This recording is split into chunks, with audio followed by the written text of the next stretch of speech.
Welcome to episode number 2 of the J Bunny's Music Hub podcast. I'm your host, J Bunny. First of all, I want to thank anybody that checked out episode 1 and gave me their feedback. It's always appreciated, especially on a new project such as this. For this second episode, I interviewed another friend of mine because, like I said, this is still new, and so you do who you know, or you interview who you know. I didn't do anything with Charlie other than interview him. But he's the former singer from Julius Seizure and drummer for Will Killmore. He's got a new project called The Silencer, although it's not that new, I found out through the course of the interview. But I'm not going to talk too long before this because this interview was way, way longer than my last one. This episode is going to be a bit time consuming for those of you that listen, but I hope you stick with it. I considered editing some stuff out of it or maybe chopping it into 2 episodes. But I opted to keep it as a whole thing. If you guys want to give me some feedback on how you feel about that and maybe what I should have done different, let me know. But for now, here's Charlie. All right, Jay Bunny here. I'm in New City, New York today with Charlie Corletta, former singer from Julius Seizure and Will Killmore, and his new project Silencer. How you doing today, Charlie? What's up, Jay Bunny? So, how you been, man? It's been a while, right? Yeah, like as if I didn't just see you at the Sabaton show. Yeah. And we're like going to sit here and pretend like we didn't just have breakfast and talk for like an hour before the podcast. But yeah, dude, doing good, doing really good. So, right out of the gate, I want to clear up a little confusion that I had for a little while. Like I said, I met you when you were in Julius Seizure, and I had become aware of Julius Seizure initially just through seeing the name all the time on the Dingbats website. for you guys were playing all kinds of shows there, but it always used to say Julius Seizure, formerly Will Killmore. Yeah. And I had always thought that just meant that Will Killmore had to change their name for some reason, that it was the same band. And I didn't know better until just a year or two, however long ago it was, that you had been trying to put together some kind of a Will Killmore reunion, which didn't happen. But when you were doing that, I was like, oh, that was a different band. Yeah. So can you kind of shed some light on the relationship between the two bands? Yeah. Now that it seems that the reunion is not going to happen, unfortunately, I think I can definitely shed some light on everything. Well, first off, Julius Seizure, was its own entity. Will Killmore was a band that actually I played drums in. That was my gig for Will Killmore. And when I left the band, they acquired Kyle Wilson, who was the drummer then for Julius Seizure. So then he took my place to play drums. I think that lasted like maybe a month or so.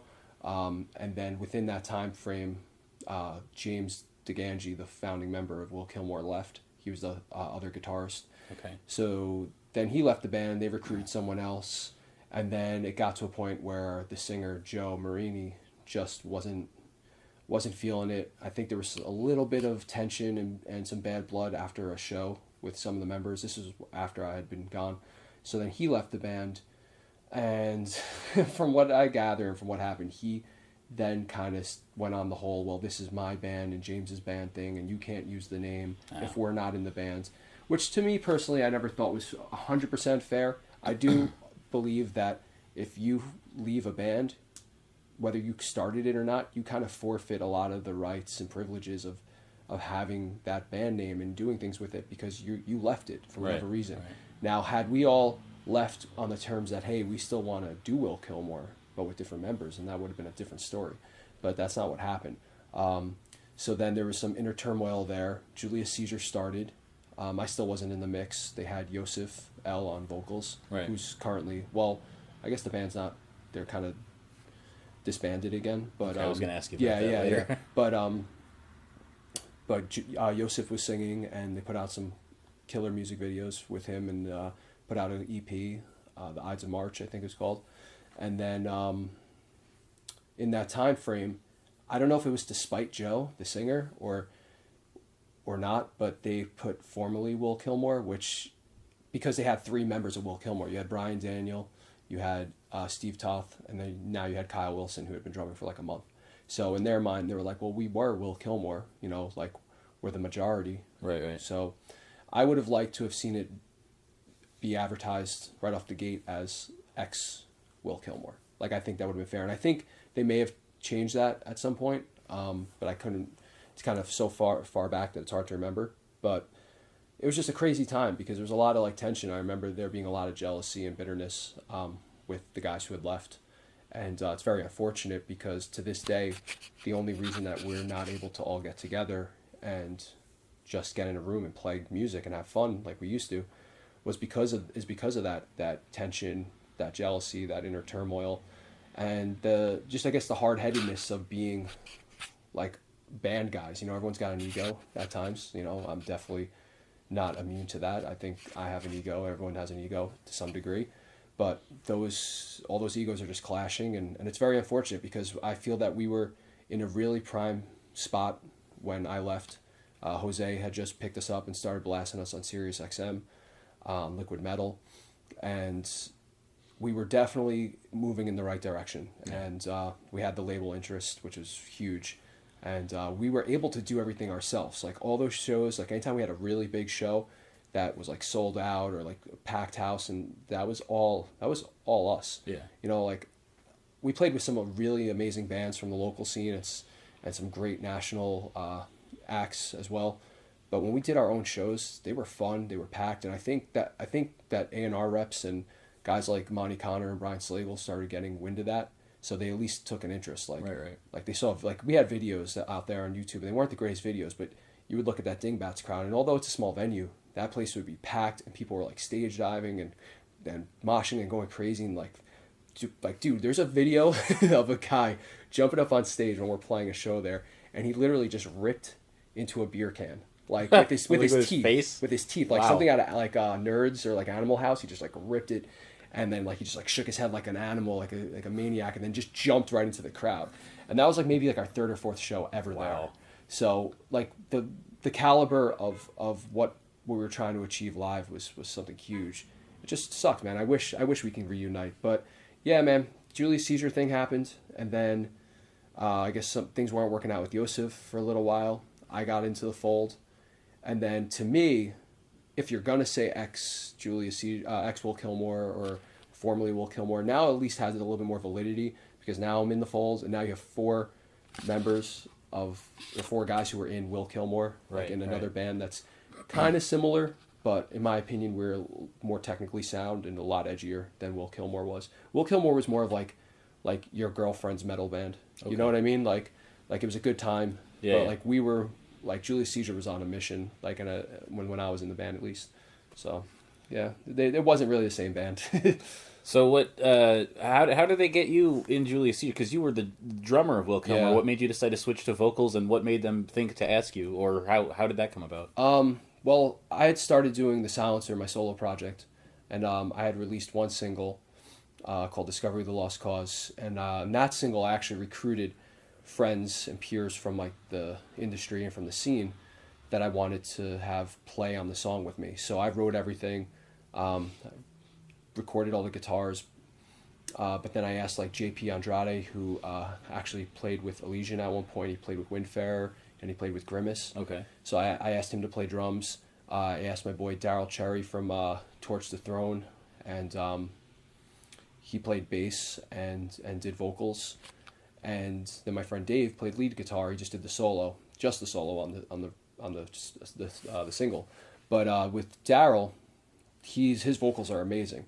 But I still wanted to have my voice on it because it was my track. Right. So like I doubled up a lot of the screams on there, and then I did all of the singing of the choruses. And people were like telling me like, dude, like you've got a pretty decent voice. Like, you know, you might want to consider this. And I had been playing drums for so long that it was a nice break to not have to like lug gear around and you know, and like dude, my back was always killing me. My posture was always, it's still crap from being a drummer. No matter how much I worked out, no matter how much I did yoga or like worked my core, like I was always feeling like broken down after a long period of time of drumming. So it was a nice change, and I released a single, and I got really super ambitious at that point because I had still been doing some drumming projects. I did a drumming thing for this local band called Kill the Fiction. and they put out a single that I was on, and then we did a tribute to the Graves era of the Misfits. We did a Halloween tribute. I drummed on that, and I was still, to this day, I still am a drummer, you know, like, but... I can see a drum kit yeah, in the corner right here. Yeah, we're in my apartment right now, and I have a vintage Gretsch kit from the 60s, like, in pristine condition, I might add. It's, like, perfect. I actually got that at a really good deal. Like, I'm not even going to say it on the podcast in case the dude listens, but I got it at a really good price. But yeah, so I was really ambitious at this point. I was just taking on any project, because after I left Will Killmore, there was a period of time where I just got really... stir crazy. I was like, kind of like, I'm going to take a break from music because I'd been going so hard with them for so long. And, you know, I'd been exploring and just going to amazing places with like the girl I was seeing at the time. And then all of a sudden, like, it hits you. Like the musician, you was like, all right, that was fun vacation, but you got to get back to work. Right. So putting together the solo project. And what really got me inspired was going out to Sweden for the first time and seeing my friends. I'm friends with like the guys in Flames and that whole Gothenburg sound scene. I'm friends with a lot of those guys and their family and friends. So being out there really inspired me and lit the fire under my ass to get back in gear. Got home, wrote the single, sang with, you know, on it. And then all of a sudden The Haunted released, like, fast forward like another year, The Haunted released a statement saying that Peter Dolving left the band. And Peter Dolving, like, people could say whatever they want about him on a personal level. I don't know him really on a personal level. Like, he likes my stuff on Facebook, which is cool. But, like, I like his insight on things sometimes. But as a musician, straight up, I think he's one of the most killer vocalists, like, ever. I love his vocal styling. And I love The Haunted. I love the whole Gothenburg sound. And so when I found out that he had left the band, I was like, oh, man, that sucks. I was bummed out as a fan. I wasn't even thinking in terms of being a musician, like, that this is an opportunity. But then all of a sudden, people from the In Flames camp that were associated with the camp were messaging me and telling me, hey man, maybe you should think about auditioning like for The Haunted. And I was like, what? Like I can't compare to Dolving. Needless to say, I didn't get the gig. So I mean, obviously I wasn't that good, but I remember like sending in my audition. You did actually try out? Yeah. I sent in my audition. I did The Flood, and I did a newer song that they had released called No Ghosts. And it was cool because I actually had tons of correspondence with the band directly, with like Anders more specifically. He was like constantly getting back to me. And then I thought I was actually in the running. From what he had been saying, like I was in massive consideration based on the demo. And then the band kind of went silent for like almost like a year. And then nothing happened. And then in that time, all of a sudden, they decided to get Marco, the original vocalist, right, who had been singing in The Resistance at the time with my friend Jesper Stromblad from In Flames. And which is funny because when he saw that I had tried out, he kind of like sent a thing on Facebook and said to me, he's like, why the fuck are you going to try out for that band? Yeah, okay, Marco. Well, look what happened. He joins the band a year later. But, which they sound awesome with him. Exit Wounds is phenomenal. But that, again, like now that started a whole new thing. Like a whole buzz, and Josef had gotten fired from Julius Seizure for various reasons, and I threw my hat in the mix because I wanted to be in a live band again. I was tired of doing just things here and there on the side, and my point of contact was the bass player Brian because he was from Will Killmore, and next thing you know, I do the audition, and then I have like a show the next week. Oh wow! I had to learn all the songs in like less than a week, and I still didn't really know them, so. If you watch video of the first show with me, it was actually hosted by Jose from Sirius, Jose Mangan. He hosted the show. And if you look, I have a mic stand like kind of perched in the corner of the stage that had like an attachable music stand. Yeah. Like had the lyrics kind of like all there just in case I needed them. You know, like I felt like Ozzy looking at a teleprompter. But yeah, I got the gig. They heard my Haunted audition. And that's what made them say, yeah, let's bring him in to the studio and see how he does rehearsing. And they really seemed to like me at the time, and I've always loved the band. I thought that song TMSNEV, which I eventually went and re-recorded with them and put out a music video for, I thought that track was just killer. Like I was like, that track just rips. It's got so much attitude, and that's what I liked about them. Like there was a lot of attitude, and it was like kind of take no prisoners mentality. It was like kind of old school metal band, which I appreciated. And that's how I got mixed up with those cats. It was pretty cool. Yeah. So you eventually left the band. You're not with them anymore. No. And I don't know if there was much made about it at the time, because I tend to pride myself on sort of knowing what the fuck is going on. Yeah. And I had no clue you were gone. I was going to a show at Dingbats, expecting to see you. Yeah. And I didn't. I saw the rest of the guys, and then I didn't see you. And I asked Anthony. I said, "So where's your singer?" He's like, "Oh, he's not in the band anymore." I was like, "What?" Well, then who's playing tonight? And I think they used a fill-in for that show. Yeah. But I had no idea that you were gone. Yeah, they used, I think it was Matt from Cemensis had filled in for me at the time. It was very quick, it was very abrupt, and it sucked. Like, in retrospect, I try not to regret anything I've done in my life. You know, life's too short to do that, but that was a period of time where if I could go back, you know, I think every guy's got that period in his life where he's like, if I could do things over again, I would have done it a little differently. And that was definitely one of those times. It was a hard time. It was a really, really hard time for me personally. So, like, I was engaged to the same girl. We'd been together for like 7 or 8 years at this point. And we had been engaged for like almost 2 years, and we were getting ready to like have, you know, get everything together for the wedding and everything. And then I signed on with Julius Seizure. And when I signed on with them, we just like started skyrocketing. Right. You know, like my goal was to get that band signed as soon as possible, to be touring as soon as possible. This, to me, it was like almost like a last chance to really make something out of all of the years of work. Mm-hmm. And so I'd been talking to Scott Lee from the Palladium New England Hardcore Metal Festival, because I'd always looked up to him and his taste in music, and I had a feeling that he would appreciate Julius Seizure, because we had been playing like a lot of national shows with bands, and they all seemed to really like us. The guys from Shadows Fall and Killswitch, like Brian Fair and Mike D of Killswitch, they had a band called Death Ray Vision. Right, yeah. Yeah, which is an awesome band.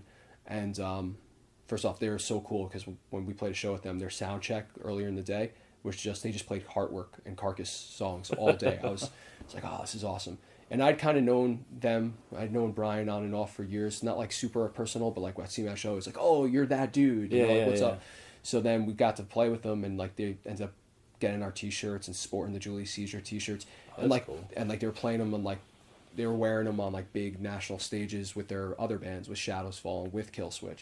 So now, like, to me, everything's going like all cylinders are fired. I'm like, this is amazing. This band's working like a machine. I'm talking to Scott Lee now, because he's got that New England hardcore connection as well. Yeah. And I'm really trying to get Julius Seizure like to play New England Hardcore Metal Festival. To me, I was like, if we could do that in Summer Slaughter, and we can make a name on those two bills, we're good. Right, we're gonna really take off. So I started developing.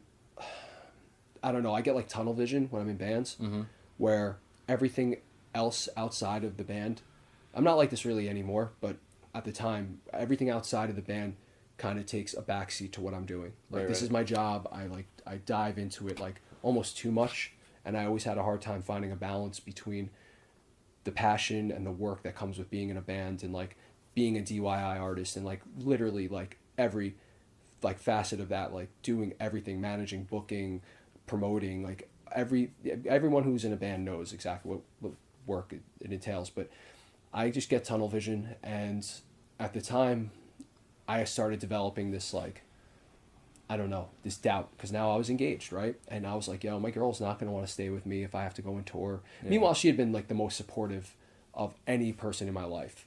Like, never, and we never had like a major hiccup in the relationship. It was almost like picture perfect. A lot of people said that, which is like ironic, like, because now you look, we're not together anymore. But but she was at the time like always super supportive. But I started neglecting time with her. I started neglecting time thinking about the wedding and the engagement, and I knew this. Yeah, I knew this deep down inside. But I was like, this is it. Like, I've got to go balls to the wall with the band. And I just ran myself way too hard, way too fast, and I burned out really fast. So that things came to a head with her, where we were fighting constantly. There was all of a sudden trust issues that were never there were popping up, and the crazy thing is, like, I don't want to make this too long, but I had a girl in my life from when I was like younger kind of show up into my life again, and she had some really serious personal problems, like substance abuse problems, and it turns out she ended up living like a couple doors down from us where we lived in Nyack. Okay. And out of nowhere, like, we ran into her after not seeing her for 10 years. Oh, wow. But she was not in good shape. Like, Yeah, she was like, she was going to die kind of thing. And so I lent out a helping hand. My ex, like, freaked out about that. I was hiding it because I knew she was freaking out about it. Yeah. So now the whole dishonesty thing kicks in, and now the trust issues happen. Now I have this whole pile of garbage and drama on one side of my life, and then I have the highs and lows that come with being in a band. Yeah. And it all happened in a blink of an eye. So finally, we end up breaking up, and I'm just like totally emotionally distraught over the whole thing. Like, I was devastated, and I actually like suffered, which is crazy. I didn't know this could happen, but you can suffer post-traumatic stress disorder from being with somebody and then not having them, separation anxiety. And oh, wow. So like I battled that for like a year and a half or so. But in the process of all this, I like been running a big hard PR campaign with Adrenaline PR. They work with most of the national bands. One of their big clients is Lamb of God. Right. Maria actually worked with Sabaton. She was at the show the other night. Oh, okay. So I'd set up this whole campaign and been working side by side with Adrenaline to get it going, so that we can release a new video and still promote the EP, which had just come out like just a few months earlier. And I basically compiled all the information that was needed, and I had all the trouble going on in my personal life. I just messaged the guys one day and was like, hey, I kind of just need you guys to step your games up for me just for like tonight. Like, I was literally going through the breakup that night, and I was like, here's all the material. Please just send it to Maria and make sure the correspondence is there, and then I'll get back to her like in a day or two. Yeah. And within that time frame, like, the one guitarist, and I really don't care, like, I wear my heart on my sleeve. I tell it how it is. Like, the one guitarist, Anthony, like, she kind of blew up on everyone in the band. It blew up on me. Like, if you guys don't do the work, I'm quitting. And all of a sudden, this inner turmoil in the band just started on the same day. And it was just too much for me to handle. And I was like, you know what? None of this is worth it. Like, and I started getting really jaded, and I started seeing it as a thing where it was like, half the problems I have right now in my relationship and my personal life is all because I put all my stock in you guys. I put all my investment and my time and my love to you, the band. Yeah. And now you're gonna act like a baby right now and not be professional and just help a brother out and get done what needs to get done. Right. And I don't know if maybe he had some inner frustrations, or some of the guys had some frustrations, because during that time I started missing some rehearsals. And I was actually like, I don't have a problem with like substances or like abuse. Like, I never took any drugs. I'm like straight edge as it gets, aside from dabbling in weed when I was younger, you know. Yeah. But I was drinking a lot and just trying to mask some stuff. And in retrospect, I was like, you know what, I probably wasn't the easiest to be around for like that month or two when things got really crazy, because it became all drama. Like, I would come into the rehearsal space and I'd be talking like I am to you about all the crap that's going on. Yeah. And I think it got to a point where maybe they had just heard enough, and they were kind of like, Charlie, get your act together. Like, be with the band, be with your girl, but decide what you got to do and make it work. Yeah, I mean, that was my experience in life, is when I had a relationship go bad. You know, people try and be supportive, but at the same time, they kind of get tired of hearing you complain about it. Absolutely. And I just didn't see it at the time. I thought, like, just because I think that I'm like almost extra giving to people and more open, I think, to most people than other people are. And to me, I don't think I would have been reacting the same way. But then, I don't know. Yeah. I don't know. We were doing really well for ourselves. And so, yeah, I just bounced, dude. I just bounced out of the band. Like, I literally was like, all right, if this is how it's going to be, I'm done as of right now. I was like, and I never had done anything like this. Usually, if I left a group, I would commit to whatever shows were left on the calendar, any projects, if there was like a music video that had to get done, like we were recording, whatever. I would commit to whatever had to be done, and then I would leave. Yeah. And this was a situation where I was so burnt out so quickly that I just abruptly left, and it sucked, dude, because I remember I'm friends with Rob Dukes, formerly of Exodus. Right. Now and, Generation Kills. Yeah. And Fragile Mortals. Yeah, Fragile Mortals, dude. That's awesome. The stuff he's doing with that, with DMC, it's amazing. So we had a show coming up with them at Dingbats, which I think is the show you're referring to. Might be. Yeah, that was the first show. And I literally like messaged him. I'm like, dude, I don't know what to do. Like, I have to leave the band. And he just pretty much said it flat out. He's like, you got to do what you got to do for yourself. Take care of yourself first and foremost. Like, get mentally healthy and balanced. You know, this is like a crazy industry, and he knows firsthand. Yeah. And I actually always looked up to Rob Dukes because he's from the area. He's from Clarkstown here. And he actually started off on a public access show called Check It Out. Oh, yeah? Where, yeah, dude, it was awesome. This guy, Greg Cifola, was like videographer, director. But it was like kind of like tongue-in-cheek, kind of Wayne's Worldy, you know, like like very like low-budget public access with like a camcorder. And they would make these skits that were kind of ridiculous. And Rob Dukes played this character called Sebastian the Monkey Boy. And they would just go up to drive-thrus, and I'm actually going to do the impression, because if he ever listens to it, I think it'll be funny. They'd go up to a drive-thru, and they'd be like, oh, welcome to Wendy's, or whatever, how can I take your order? And he'd just be like, dick! And he would just say dick over and over and over, and act like he'd wear stupid hats, and it doesn't sound that funny if you haven't seen it, but I think it's on YouTube, actually. Okay, I'll have to check that out. But as a kid, keep in mind, like, I grew up in the era of Beavis and Butthead, and Wayne's World, and Tommy Boy, you know? So to me, this was amazing, like, material. And I'd watch it on Friday nights or Saturday nights when it would come on. And it would always be on like 10 to midnight or something like that. And in there, they would always show like his band. So the director guy, Greg, was the drummer. And then you had Rob Dukes, who played guitar and sang. Right. And he always had this like Hetfield-like voice to him at first. And he played like metal-shaped guitars. And, you know, as a young kid, I was like, oh, man, these guys. So I really started looking up to him. And then years later, you know, I got to meet him, kind of become cool with him. And so I felt very like disappointed and let down that like I had to tell him I wasn't going to play the show and this and that. And we had just developed a great relationship. He had hooked me up with his manager out in Europe for his bands. And I was like, this is awesome. Everything's going the right way. Yeah. I think her name was Julia. So she was Exodus's manager, and she was going to be working with us to get us out into Europe with Julius Seizure. And wow. So it was a lot of big things. So then I just left, and the band didn't make a big fuss about it. I didn't make a big fuss about it. But what happened was they immediately, like, as soon as they did that show, I think they got Yosef back in the fold, the original vocalist, relatively quickly. Yeah. And then they immediately went and just deleted all history of me.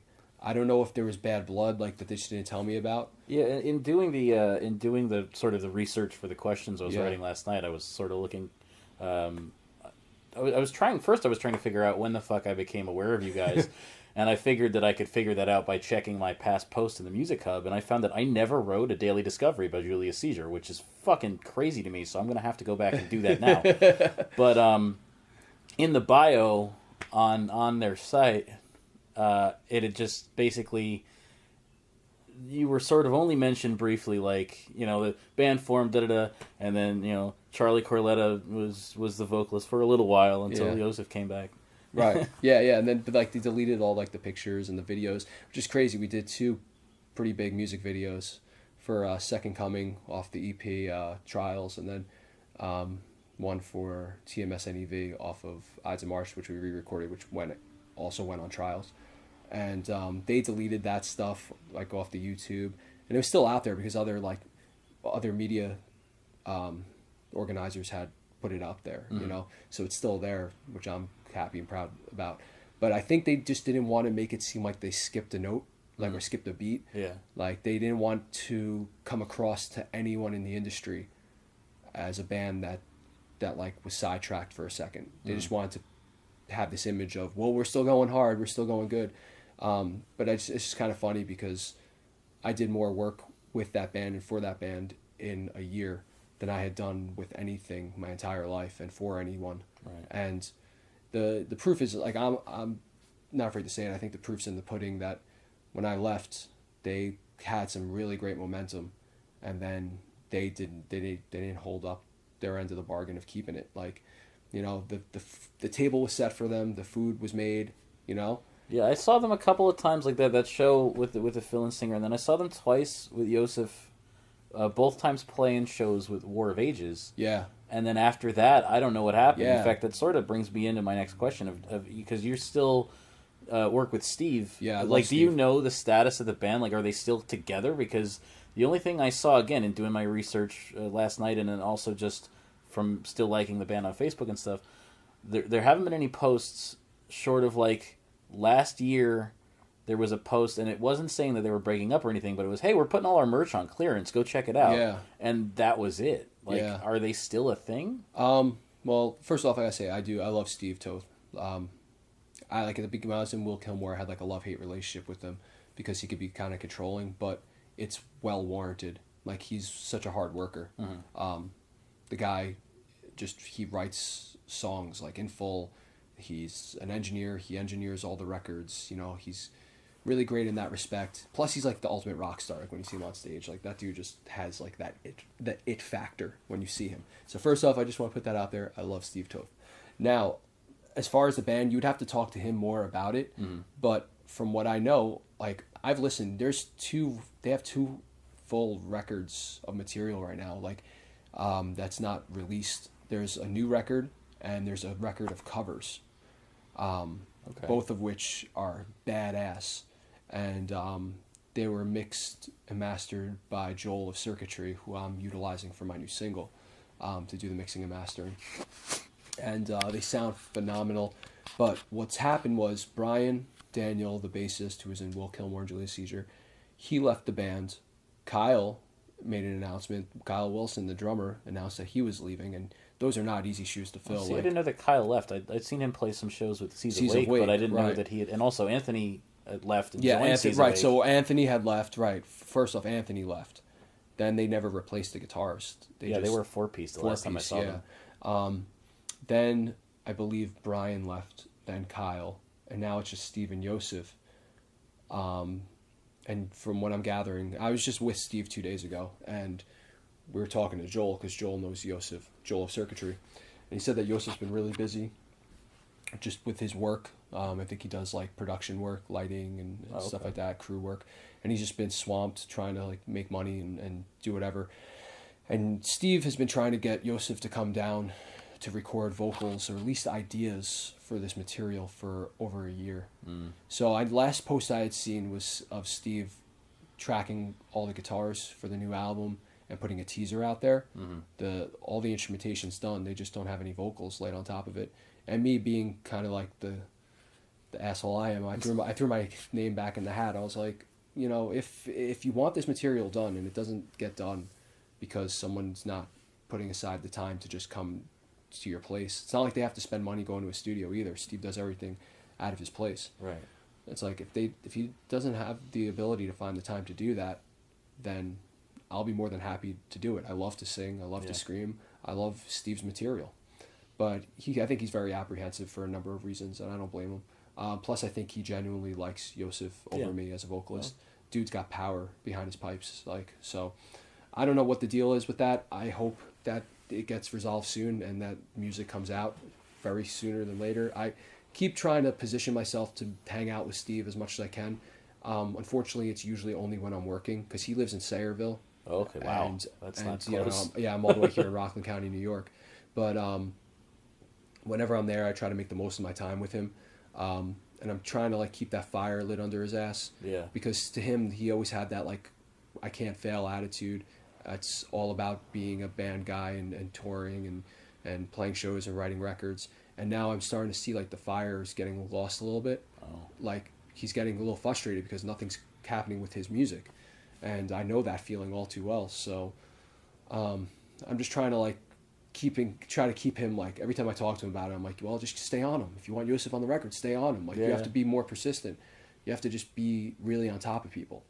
So I hope it gets resolved soon, because, dude, the music's killer. It is killer. Like, and it's on some new level that no band is doing right now. Like, Steve did stuff on this record that people don't have the balls to do.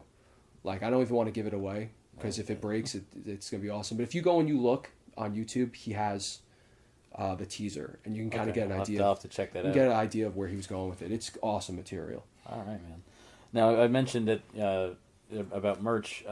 Where did both the Julius Seizure merch and now your merch with the silencer, I've noticed, like, you know, you guys had the Julius Seizure, you had that Thundercats. Yeah, that was my idea. You got the Master of the Universe here. Yeah. Like who designs the merch and who makes it? Well, first off, we come up with the concept, right? Like the Thundercats. I'm a huge 80s pop culture buff. I can see behind you all of the Thundercats Yeah, on the shelf. Yeah, in my apartment I have like a ton of old school Thundercats and even the new school stuff, like all the action figures. I might have to get some like pictures of this stuff too, because I want to eventually start getting these podcasts also on YouTube, and I have to have some pictures to put. With them. Maybe I'll just take pictures. When we're talking about shit. this section, you just pop up the picture, cling. There'll just be a picture of us with our thumbs up next to the stuff.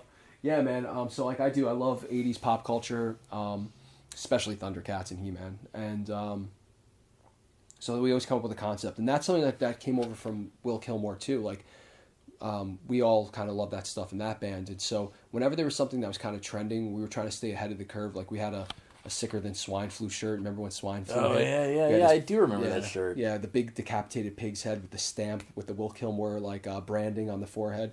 It's a pretty brutal shirt actually, but like because I never got to hear or see Will Killmore, but I think I saw that shirt online or something. Yeah, it's a dope shirt. It's rare. It's like rare now. Like it's some people. I still see it. I go to concerts. I occasionally see people wearing it, which is pretty awesome. But we always had these ideas of like doing something pop culture oriented, like throwing in like sound samples in between breakdowns. We would do stuff like that. Or so then when we got into Julius Seizure, I just always wanted a Thundercats. I wanted a zombie Thundercats shirt, tank top. So we had hooked up with this dude Juan Ortiz. His company's Of the Dead Designs. He does work for independent wrestlers. He does work for bands. At the time, he was only working with bands, and his stock really blew up the last couple of years. He's always busy working. Okay. Great graphic designer. He's based out of, I think, Modesto, California. He's awesome. So Of the Dead Designs, Juan, I just hit him up. I'm like, dude, I need X, Y, and Z, and he delivers. He did a Will Killmore shirt for, like a Rockula shirt for us with a casket, which was badass, and then I utilized him later on for the silencer, but the Julius Caesar stuff was awesome. He did the Thundercats logo shirt. He did, I believe, like Little Caesars Pizza. They did a Little Seizures. Yeah, I was like looking. metal. I was looking at the merch again last night because I only have the one shirt, the with the monkeys on it. Yeah, that's actually he didn't design that. One of my best friends, Dave Doherty, designed that. But that's the only one that I have. Yeah, so it's like, let me look into getting some of this other, and they didn't have anything in fat guy sizes. Yeah, they sell out quick. You know, with being metal bands. There wasn't much left. Yeah. But that monkey design actually is one of my best friends, Dave Doherty. He actually plays the solo on my first single, Discovery of the Lost Cause. He's a phenomenal guitarist. He's like the most hidden gem in like the history of guitar players. Like I was in a band for him briefly, like back in our 20s, but he should be playing out live every night. That guy's like, he's just got Tone of the Gods in his hands when he plays, but he's also an amazing graphic design artist. So he designed the monkey design that you're talking about. He also designed my first silencer shirt, which is kind of like a spin-off of like an old whiskey logo or something. Okay. It's actually this. You can't see it if you're listening, but you can see we can it. put a picture of it up. It's Okay, yeah, that's kinda for. like that. Yeah, So- that's on the art for because that's on when I downloaded it from the the Bandcamp. Bandcamp page. Yeah. Yeah, but so he was awesome. But then Juan was just more into the metal design. Like Dave's work is really clean. Juan's work is really like brutal and like really like tons of color, tons of textures. Yeah. So yeah, like I gave you that. That's the Masters of the Universe Skeletor tank top. It was cool. I was like, dude, I want a Skeletor tank top where Skeletor takes over Castle Grayskull. Like it's in my dream. Like Skeletor's more badass than He-Man. So he delivered. He like just drew it up, and I was like, amazing. And his work is fast, dude. Like within 2 days, like he had like each of those shirts probably done within 2 or 3 days. Oh wow. Yeah. That's awesome, dude. So we already sort of touched on where the silencer came from and why you did that. Now, until recently, it's just been you, solo you. But we had talked the last time I saw you at the Stanhope House, and you've since posted on Facebook that you wanted to recruit other people into the band so you could play live. And I did see a post on Facebook that you have added at least one person to the mix. Yeah, finally. So, who have you added so far, and when you have any idea of when you're going to be playing shows and stuff? I don't have an idea yet as to when I'll be playing shows, but I have recruited my old guitarist and friend Johnny Lopez, aka Chappelle. He was the original guitarist along with James DeGangi and Will Killmore. Okay. So a vast majority, with the exception of 2 songs being Aim for the Dead and Droppin' Loads, which Steve Toth wrote, a vast majority of the material on Will Killmore's first EP, Oh the Humanity, was written by Johnny, aka Chappelle. I call him Chappelle, so when you hear Chappelle, you know what I'm talking about. So a lot of the material was written by Chappelle. Unfortunately, he did not get the writing credit that he deserved on those records. At the time, I wasn't fully aware of who wrote what. Right. Because I came into the fold when some of those songs were still kind of being written, Right. and when I came in, we kind of pieced them together and made them what they were.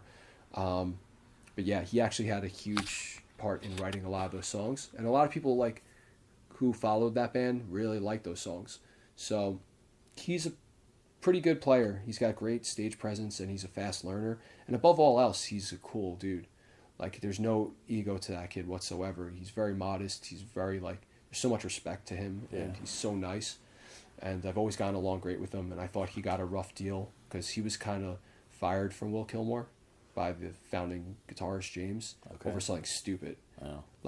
Everything happens for a reason. We ended up getting Steve Toth afterwards and got much bigger, but I always thought he got a raw deal, and so I hit him up when I felt that I was ready to do it as a live band. So we started learning the material. So I got him on board. I guess I can announce that I have a drummer on board. I'm actually meeting with him tonight after this podcast. It's Zachy Ali, who was in Darkness Descends. Okay. And now he's working with Jay, who plays with Angel Vivaldi. Oh, okay. Yeah, Jay's the other guitarist. So they got something going on. And Zachy's been posting a ton of solo drum videos of him doing covers. And I think the first one I saw of him do was Bleed by Meshuggah. Oh, nice. And I was like, oh, dude, Zachy's chops are on point now. He was always a good drummer. I always appreciated him and liked watching him live. And we shared a studio with him when I was in Julius Seizure, so I've known him for a long time. But I never really knew him. Right. And I didn't know where his playing level was at until he started posting all these videos. And so he did the Meshuggah cover. It was awesome.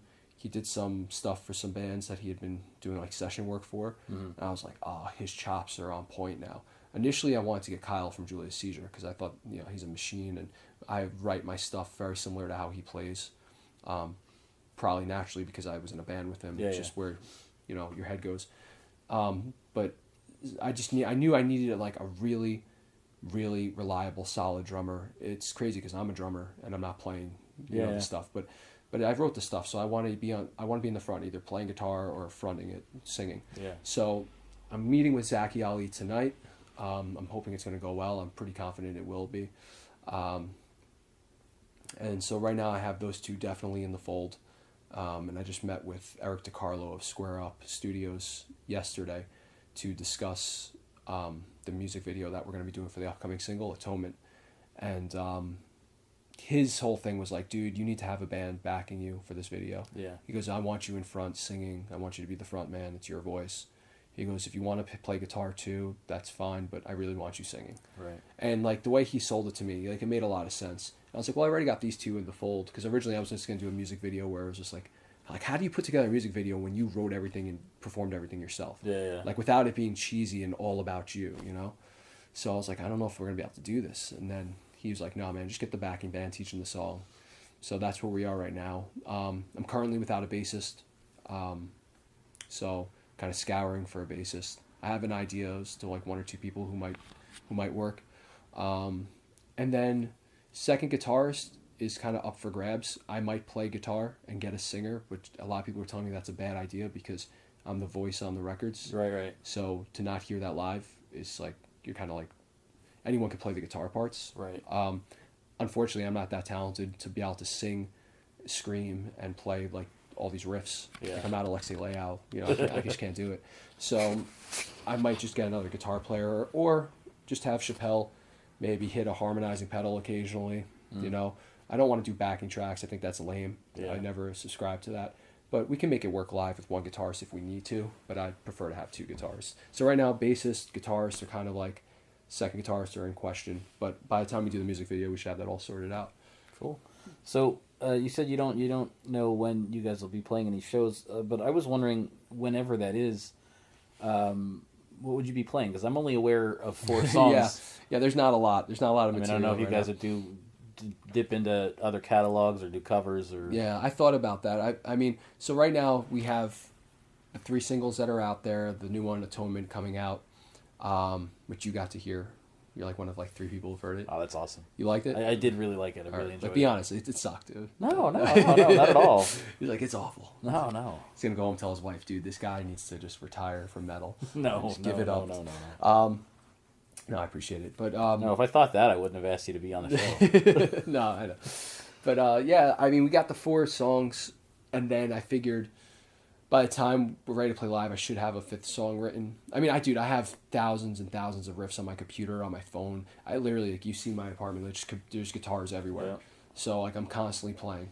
To be a drummer and a singer, all I do is play guitar. Yeah. I mean, I've been playing guitar since I'm 10, so people don't know that I'm pretty well accomplished at playing guitar. I'm not a soloist by any means. I can't rip it up like Angel or like Jay, but I hold my own with my rhythms and stuff. I like to think I'm the Hetfield, just riff guy, just riff guy, just constantly come up with riffs. So I mean, I can have another song written. I actually have one almost in the bag now. But right now the main focus is getting these guys to learn the material for the music video. Yeah. And then we're gonna start focusing on doing something a live show, but they're learning the material really fast, so I'm not too concerned about it taking up a lot of time to get on our feet. But I figured maybe a couple songs, my original songs, I wouldn't dip into the Will Killmore, Julius Seizure catalog or their past bands, because that's not fair. If I was the main songwriter, then maybe, but I was just the lyricist and vocalist for Seizure and drummer for Killmore, so I figured we would do opening slot kind of things right off the bat, short sets, 30 minutes, 40 minutes tops, all the original material, maybe 1 or 2 really dope covers, but that are outside the realm of metal. Yeah. I don't want to cover I love Killswitch, right? But I'm not going to go and cover a Killswitch song just because I think it might get a reaction. I want to cover something more obscure, from the 80s or 90s, and try to make it our own. Yeah. And then kind of build off of that. I actually would love to do a Faith No More cover. I really like when metal bands cover outside of the realm, 80s songs or pop songs. Beyond Visible had a really great Bjork cover that I Bjork? Yeah. Oh wow, I'd have to listen to that. The Army of Me, I think the song was. I'll definitely have to check that out. I mean, have you ever listened to When Pop Goes Punk? Yes. Yeah. I think that's what it's called. Or is it When Punk Goes Pop? Yeah. Yeah. It's the other way around. Yeah. Yeah. There's some really cool stuff in there. A lot of people make fun of me because I don't know, metal can be so elite sometimes, that elitist mindset. But I listen to everything. I appreciate all forms of music. I'm wearing an At the Gates shirt with a Silverstein hoodie. People would rip into me for that. But I like all the styles, all genres. I like pop punk. I like post-hardcore. But then obviously I love jazz and blues and country and bluegrass. But I love those covers. I think some of the pop stuff, when it's got some balls behind it, is so much better. Yeah. So much better than the Z100 version. Yeah. But so you had recently, I don't know how recent it was, within the last year or two. You had appeared on that Alex Becker Fallen Heroes track. yeah, Alex Becker from Germany. What's up, Alex? So, and there was pretty big metal names Heavy, on that track. Heavy How did hitters. you get involved in that? A lot of fellatio. a lot of fellatio. A lot of meetings in the men's rooms. No. I actually, just for having the In Flames connection for so many years, I had never once... So the guys in the band and the crew have been my friends for a long time. I was very fortunate to open up for them at a young age when, the metalcore movement had just started. I was actually in a band called Arbitrary out of New York, and Relapse was looking to sign us. We just couldn't finish our record because, as you know, with most metal bands, drugs and substance abuse take hold of a lot of the players, and there were some issues with that at a very young age with some of the players, and the band kind of fell apart at that point. But before all that happened, when we were really kicking ass, I got to open up for In Flames on their second U.S. tour, and I became friends with Jesper and Anders and Bjorn and Daniel, but Peter wasn't on that tour.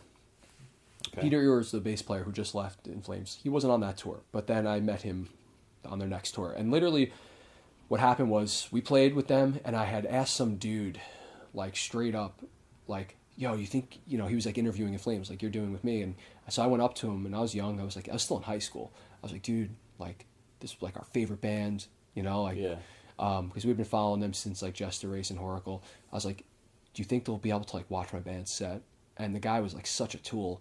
And actually so much so that the guys in Flames gave him the nickname The Hammer, because he's the biggest tool in the toolbox. So he didn't really have any relation to the band or to the camp. He just was interviewing, but he like tried to make himself out to be something he wasn't, because he had this exclusive access to the band. So he's like, I highly doubt it, man. Like, they're real busy, they're doing interviews with me all day, kind of thing. And I was like, all right, dick, and so we didn't really need to worry about that, because we played at Bay Ridge, Brooklyn, at the old Lemoore, which I played there tons of times with that band. That was kind of our scene. Like, I was our home away from home. And so we play our set, and after the first song, the fucking crowd just erupted. Like, there was we had probably a good like 200 kids there, like, just for us. Like, and I know it's 200, you're like, that's not a lot of people, but like when you're 16, 17 years old, opening up, you're like the only local band on a national tour, and you have like 200 heads there for you. And in all fairness, they're there for fucking In Flames, like, but they know your music, and they're singing, and they're moshing, and they're headbanging. After the first song, the place erupts. All of a sudden, I'm playing drums in the band, like, right to the entrance of the stage, I see Jesper peek his head through, and then I see Anders peek his head through. They come up on stage, they sit behind the amps. Now I'm 16 years old. My favorite band in the world Flames is watching Flames. you. Yeah, and now they're watching my band, and there's a 8mm video or like a VHS of the show where you see me, I'm playing drums, where I look over to my left, and all of a sudden they're sitting right next to me. Wow. And I literally just start screaming, like, yeah, and I shake my head, and then I yell to my singer Joe, and I'm like, Joe, and he looks back, he's like, oh my God, and we just have like a total mark out moment where we're just freaked out. So they were really impressed with the show, impressed with us. We got to know them, and then we saw them like maybe a month later, or I don't even remember when. It was a very short time after that show. At CBGB's. They invited us to CBGB's. Oh, wow. And they played with Shadows Fall and Nevermore. Nice. And they actually played with Dillinger Escape Plan on that tour at Skater World in New Jersey when Dillinger was still like totally underground and like more of like a local band, and it was like a one night only show. Like the show was supposed to be at Rec Room, which was another venue that's closed in Jersey. Got moved to this place called Skater World. It was a skater rink with a stage set up and a PA and everything, and they last minute moved the show there. Just crazy time. It was awesome. Wow. But on that tour they played CBGB's, and Anders, right before Bullet Ride, says this next song is dedicated to the band Arbitrary. From now on, you are welcome to all of our shows for free. He's like, this one's called Bullet Ride. Wow. He kicks into it, and I held him to that. Like, none of the other guys did. Like, I held Anders to this day. I held him to that promise. Like, what a dick I must be. Like, they're like, this goddamn kid keeps coming around the shows. I mean, and you show up, didn't you recently go to Sweden and go to one of their shows? We'll get into that, yeah. But, like, still, like, it was such a long story to get to Alex Becker. But, so Andrew says we're welcome to come to the shows for free. And before the days of MySpace or the, like, Facebook or anything like that, I had to go and buy a ticket to, like, a show to then wait for them to see me when they're on stage in the crowd, to then invite me backstage. Like, which would always happen. Like, I'd be in the crowd, and like Peter or Jesper would see me rocking out, and then they'd be like, Charlie, like, and they'd motion for me to go to the side of the stage. Yeah. Which in that point, one of their crew guys, it was usually Biffin, or actually it was at the time it was Victor, who was on Motorhead's road crew for a long time.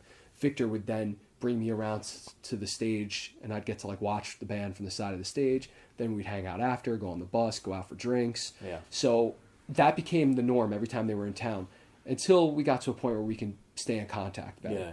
Once technology caught up, then it was easy, and then they were just like, all right, what shows are you coming to?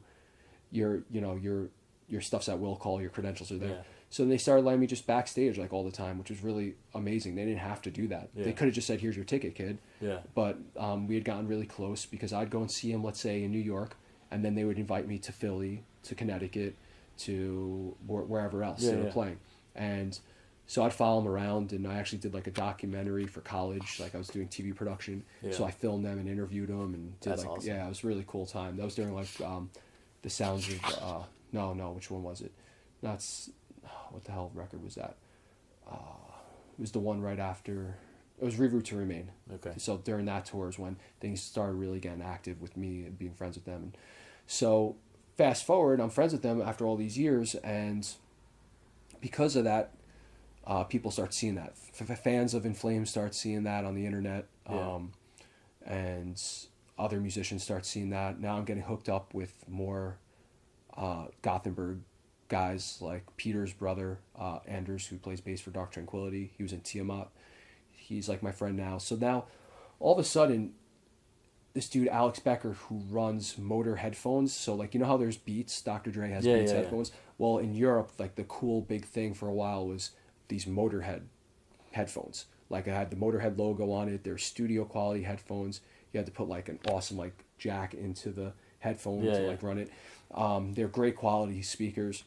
And so he was running that, and he had an online, like, app called Rock Science, which was like a game. It was like a rock and metal trivia game for your phone. So he was friends with Jesper from In Flames, who had departed from In Flames for personal reasons. But I just had gotten to know him through social media and through the connections I had. And I don't know what happened, but Jesper was trying to put together a solo project as well, and he asked me if I wanted to sing with him or sing on the project. I said sure.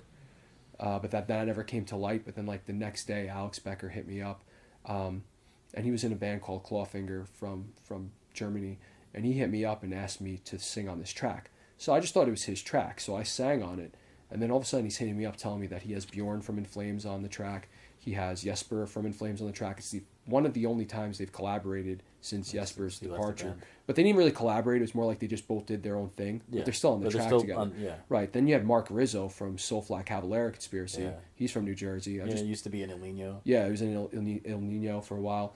And so he's a freaking virtuoso. Yeah, he's insane. So Mark Rizzo's on it. Then Anders from Dark Tranquillity, Tiamat the bassist, he's on it.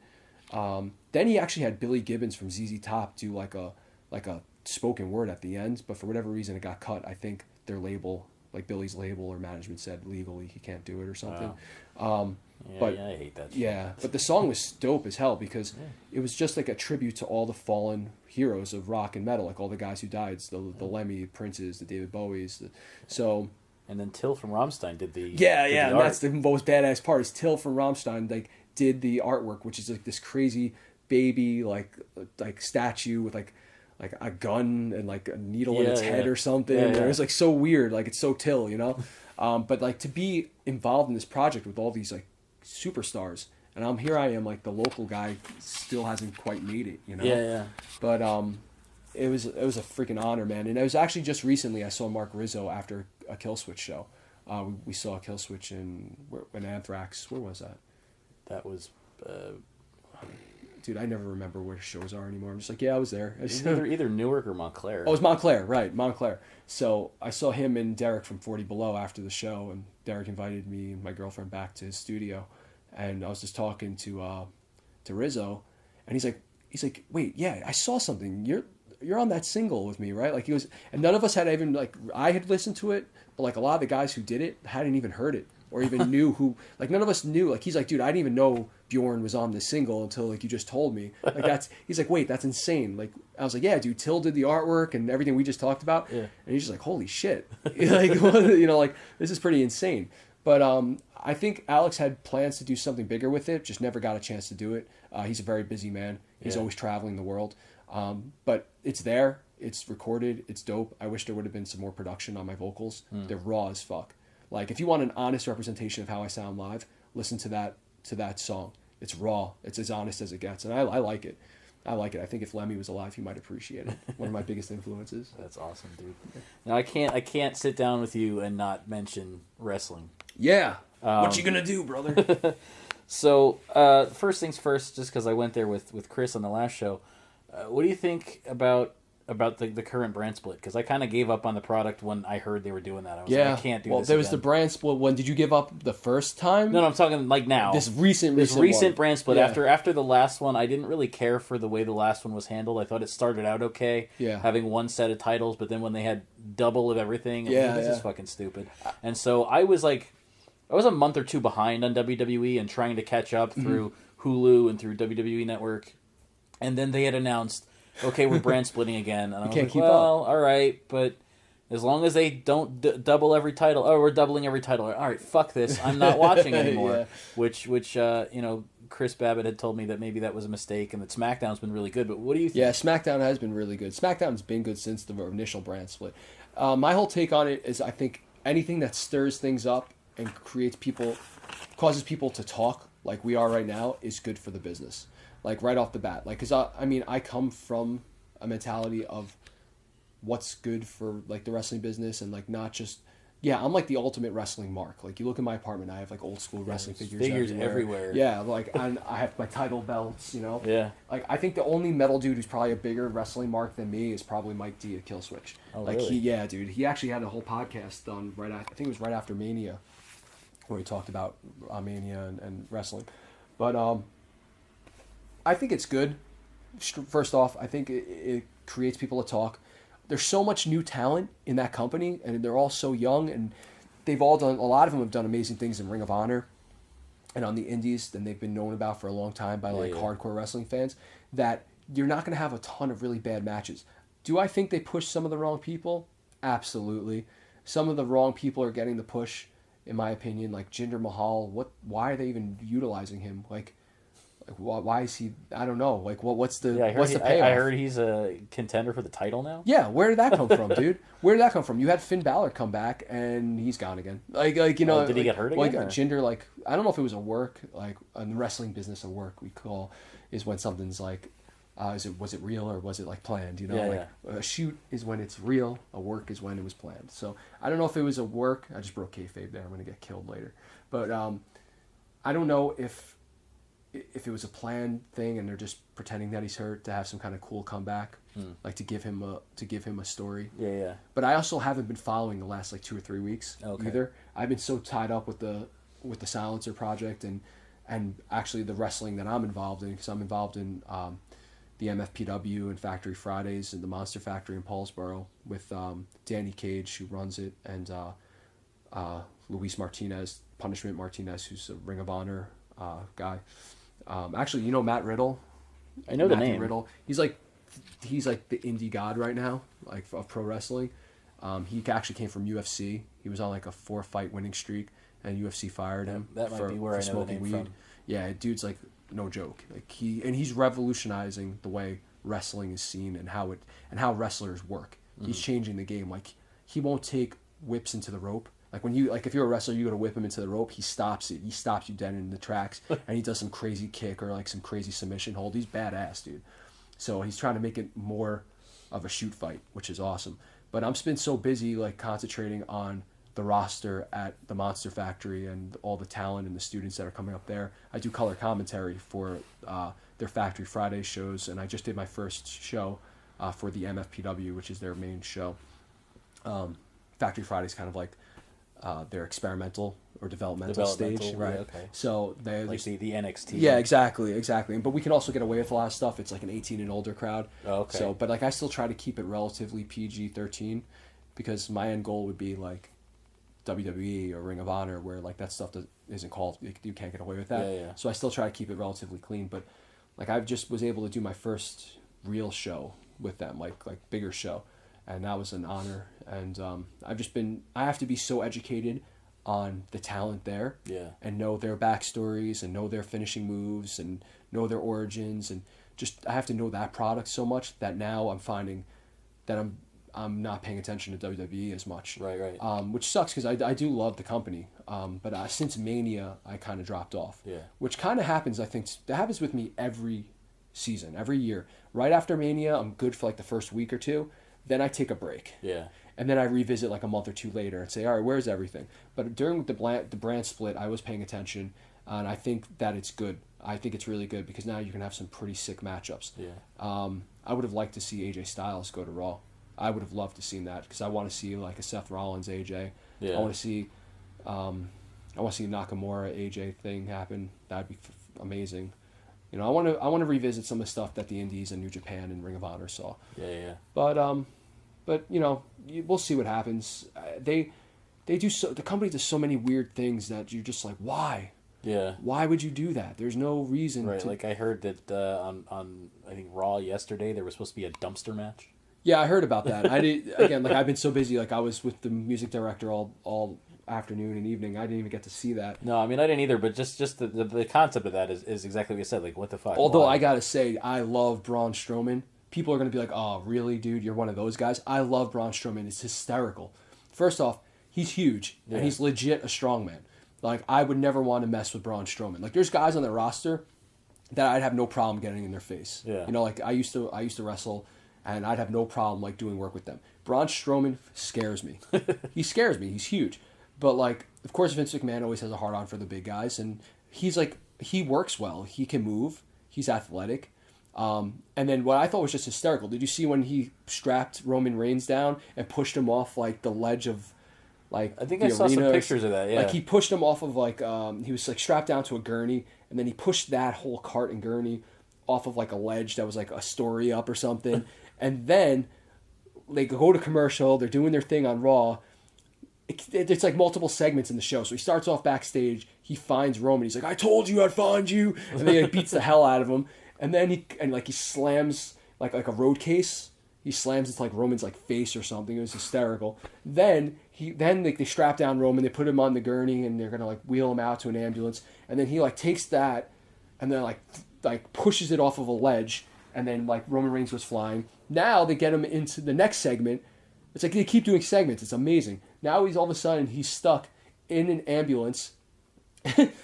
Oh my god! And Braun Strowman comes in. He just starts pounding on Roman Reigns and beating him up inside the ambulance, slams the door, and then the guy picks up an ambulance truck and tips it over. Like, if that's not the most ridiculous, funny thing in the world, like, that's hysterical to me. And he's just like, "I told you I'd get you. I told you." Like, Braun's hysterical. Like, to me, that's amazing. That's cooler than, like, Kane and the Inferno stuff and burning JR. Like, to me, that was, like, the most badass moment. Like, I suspend disbelief as a wrestling fan. Yeah. Like, that's why I watch it. I want to escape from reality. I want to escape from the stresses of normal everyday living, or turn my mind off. That's why I watch it.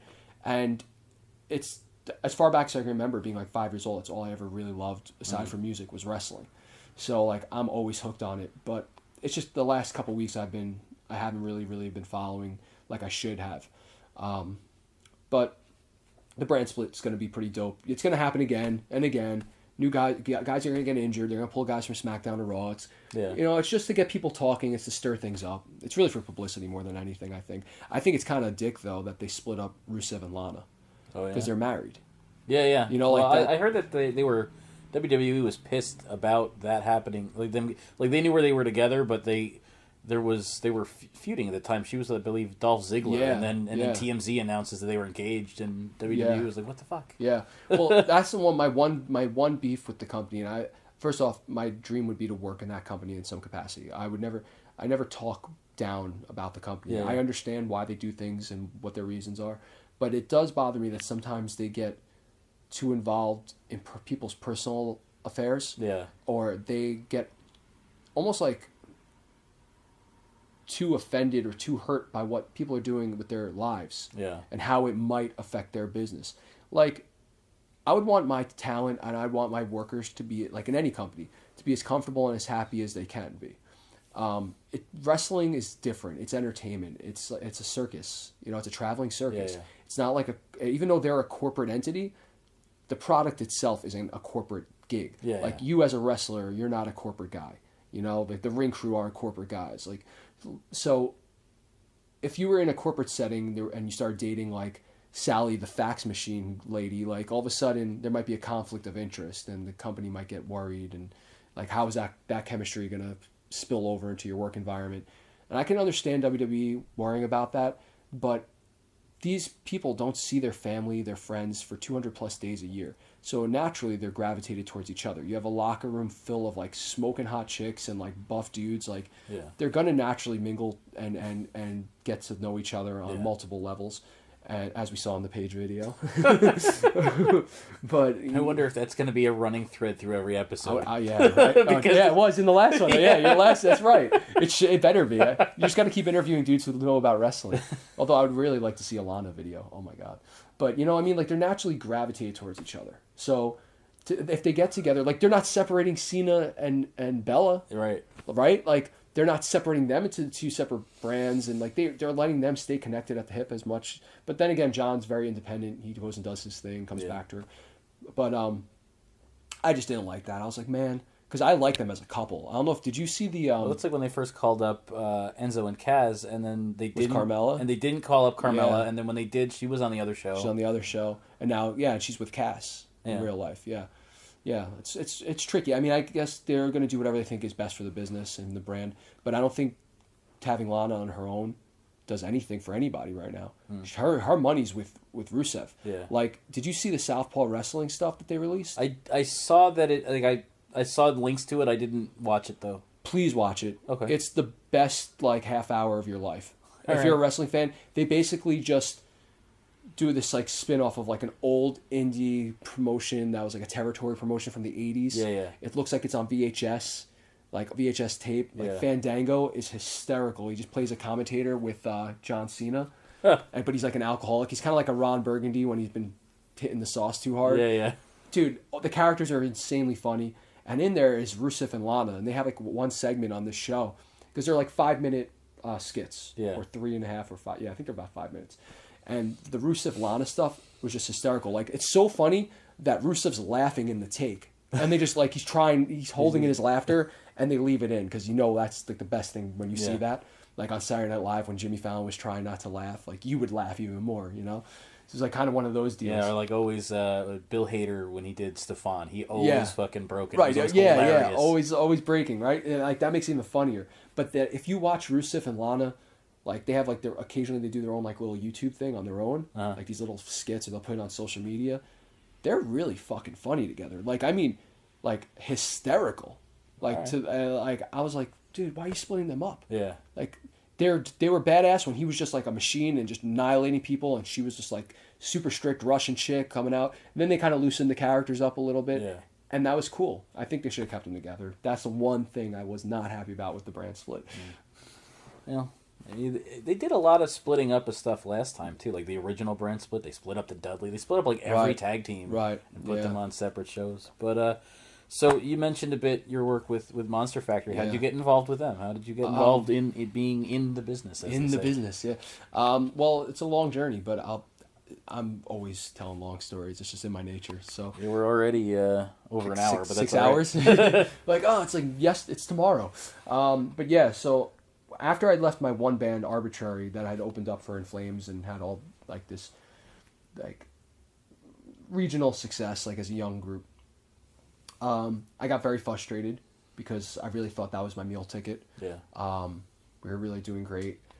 And my whole outlook was like, you know what? When you're in a band, you have to rely on 4 or 5 other guys to help get you to the top, to help get you to your goal. Right. Now, if any of those falter, anyone in that group falters at any particular time, you're susceptible to that damage. Like it's gonna hinder your progress. So I'd always loved wrestling, like I said, and me and my best friend Luis, who's Punishment Martinez in Ring of Honor, all we ever did was talk about wrestling. We always carried ourselves as wrestlers. Like I was 330 pounds at the time. He was pretty up there too. Like he's like 6'5". I'm only 6 foot, but I was huge. Yeah. But not jacked. I was fat as hell.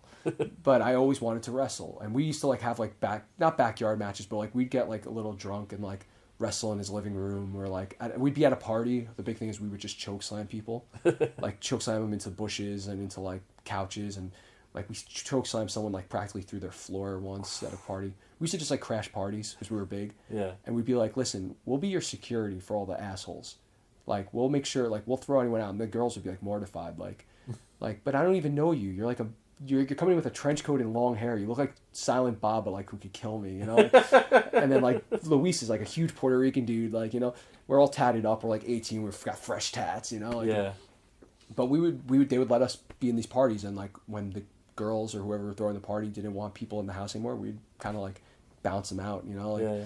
But we'd be like, but listen, like we have our own beer, but we might drink some of yours if that's okay. But we'll take care of things. Crazy enough, as soon as we got drunk, we would just act like the biggest idiots, and like I said, like we'd destroy people's houses by wrestling. Like me and Luis would like start breaking chairs over each other's heads, and like I said, choke slam people through like certain like, I don't know, certain garden fixtures outside, and it was amazing. It was really fun. But we had always talked about wrestling, and I had known about Pretty Boy Larry Sharp and the Monster Factory for years. Bam Bam Bigelow had trained there. All the dudes from ECW, Raven, Chris Candido, they were from there. Godfather, Big Show worked with Pretty Boy Larry Sharp. The list goes on and on. The Pitbulls, just so many names. X-Pac had done work with them, 1-2-3 Kid. So I had known about them for years, and this was back when you had to really search the internet like to find something. And there was only a handful of like reputable schools at the time. Yeah. Now there's a lot more, but like at the time, and it was very protective and very secretive. Yeah. And so I'd found their website, and it was like such like old website. Web design was like awful. Like the Flash was just like never working, you know. But there was a number to contact, and I would call like every day, and like I would never get an answer. Finally, one day, like someone answered. They're like, "If you want to try out, it's like $50 or $20, whatever the money was to try out. Be here on this day and time." Like, and that was it, kind of deal. So I told Luis, it was like $3,000 to sign up for the school, and he was like bouncing at the time, and I think I might have been bouncing too. I don't remember what I was doing for work, but I ended up bouncing to make ends meet so that I can go to college, be a wrestler, and still like do metal. It was a crazy time. So he's like, "Yeah, dude, let's just do it. Like, let's go down. Let's just at least try out." And we get there. It's not even a wrestling ring. It's a boxing ring that's like cement. It's like bolted into the ground. This was really old school. So basically their mentality back in the day was they were going to break you. Like you hear Hulk Hogan talk about this all the time. Like they wanted you out of the business before you could even get in. Yeah. Because they wanted to separate the strong from the weak. Like, did you really want this or you just think you want it kind of thing? Yeah, yeah. And if you left, well, then they got $3,000 of your money. They never have to worry about you again. Yeah, Easy, fast cash, you know? But if you stuck around long enough and you were dumb enough to keep getting slammed in that ring, well, then, you know, you're paying your dues and now you get some respect or whatever. So I started doing that, and, you know, I had some family stuff happen. Like my grandmother who raised me passed away. My mom passed away like a year and a half, 2 years after that. And I was kind of reevaluating where my life was going because, like, I'm a small guy. Even though I'm big by most standards, I'm really small by wrestling standards. I'm 6 foot. When I'm in my best shape, I barely break 200 pounds. When I'm a little out of shape, I'm like 230. But I'm not like the standard wrestling type. And my body was just getting broken down being in that ring and training like the wrong way and not learning things properly. Like they were trying to break me and trying to break my friends. Now you not to cut in, but you had said that at one point you were like 330. Did you get in shape before you started training, or did you start training as a fat guy? I was still fat when I started training, but I lost I think 60 or 70 pounds just because I knew. Like I basically told. So Luis moved out to Florida. He moved out of New York and moved to Florida, and we would still talk all the time. I went down to visit him, and I was like, "All right, we're gonna do this." So I gave myself from the time that he was in Florida to when he came back to start getting in shape. And the show Tough Enough had just come on MTV. Yeah. So I was getting really inspired by watching that, like seeing how these people trained and how the wrestling coaches would get on the fat guys even more, like, "You fucking worthless," like, you know, like get in shape. So I was like, man, if I want to really try to make this a reality, I better start getting into good shape and start getting athletic. So I started. When I got to the camp, when I got to the school, I was still relatively out of shape. But I could run the ropes really well. That was the one thing they said I did well. Like I couldn't do anything else. Like I couldn't take a back bump. I couldn't flip over. Like the big thing is you're supposed to be able to do like a standing flip over your head, or then do like a handstand into a flip onto your back. I couldn't do any of that, but I was able to run the ropes really well, and they saw something. They were like, because they didn't let everyone in, you know, like they saw something. They were like, all right, you might have something, but you need a lot of work. Yeah. And so we would drive down to South Jersey, like it was exit 3 off the turnpike, so it was like a 2.5 hour drive. It's like basically going to Philly. And we would drive down there like 4 times a week just to train for 3 hours. Sometimes we get stuck in traffic and only make it for the last half hour of training. Oof. And they wouldn't even stay later for us. You know, it's like, sorry, kid, you missed your window. Inevitably, the Monster Factory got taken over by Danny Cage, who was a former student there and trained in that same shitty ring that we trained in. And I guess Pretty Boy Larry Sharp, who had initially owned the school and ran it for all those years, kind of got sick. Unfortunately, he just passed away. So this past month, 2 weeks ago, 3 weeks ago. So that's really sad when I heard that. But Danny took it over and has since made it like what the Performance Center is, Yeah. and how NXT is. He's got the 2 rings, he's got the crash pads, he's got the padded floors to learn on, and they're training just like they do at the Performance Center. He actually got called down, or called them, was invited down to the Performance Center and got to learn how they teach their talent. Because his whole argument was, if you want our talent, they're never going to get to that level if I don't know how to teach them. Right. It's like, don't think of it as you giving away all your secrets. Think of it as you teaching me so I can prepare them for you. Investing in the Yeah. industry. And then when he said that to them, they were like, oh shit, all right, this guy's onto something. And so he's been doing really well at the school. But yeah, I told Luis, I was like, we need to do this. So we did the tryout. He was awesome. He was like $1 million right off the bat. I sucked. But I got better. And as I kept going, I started losing more and more weight. Like I said, I was there 4 days a week usually. Plus I was going to school full time as a college student. And I was bouncing on the weekends. I was just like, my body was constantly going, and I was working out every day. Yeah. So by the time I left wrestling, I was in the best shape of my life. Like I was like maybe $195, like 32 waist, like huge freaking upper body. You know, like I was looking like $1 million. But my body just couldn't handle it like some other people. Like I had a lot of injuries really quickly. Yeah. Like my neck, my shoulder.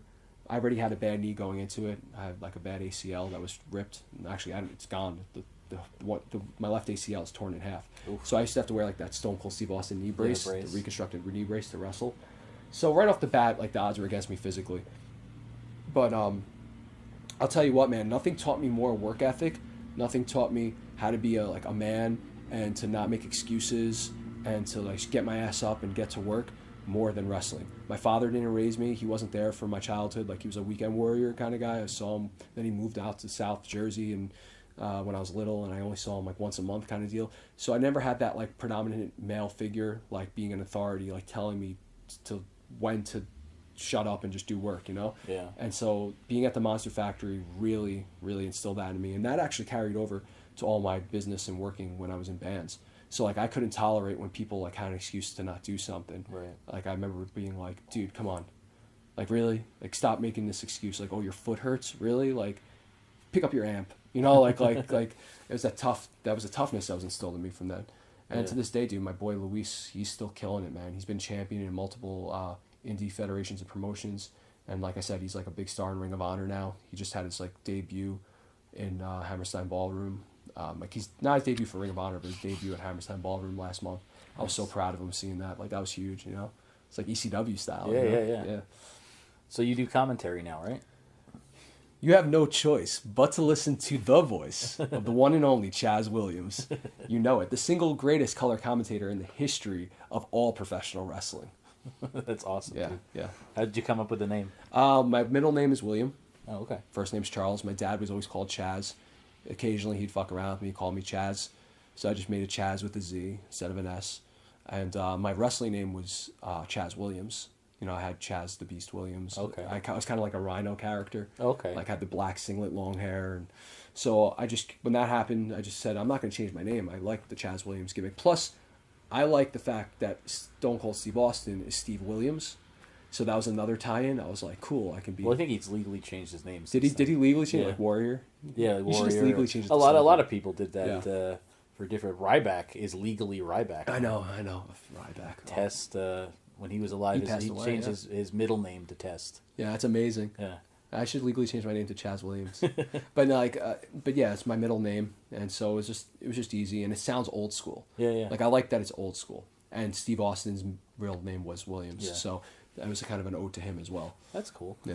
So, have you done any? Have you made any music for wrestlers, like entrance themes or anything? Well, my friend again, Punishment Martinez, he's used my last single, Solitary's Lupus, as his entrance theme, and I actually had to sign a bunch of releases for Ring of Honor for him to use my music, but then they put him in an angle with Kevin Sullivan and BJ Whitmore, where he was like in this really like Undertaker-esque evil faction, and so they had him coming out to this like really drony, boring, like scary music. You know? Okay. Just was more like undertones and wall. Yeah.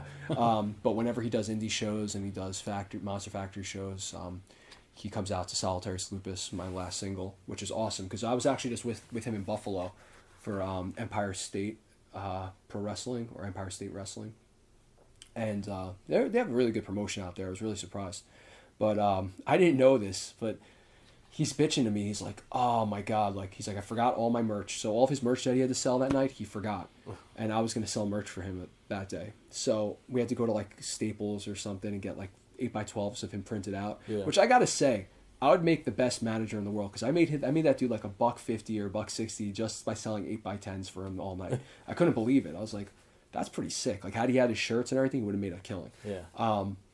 But then he's like, had like a back brace on because he screwed up his back, so he didn't want to come out like with no shirt on.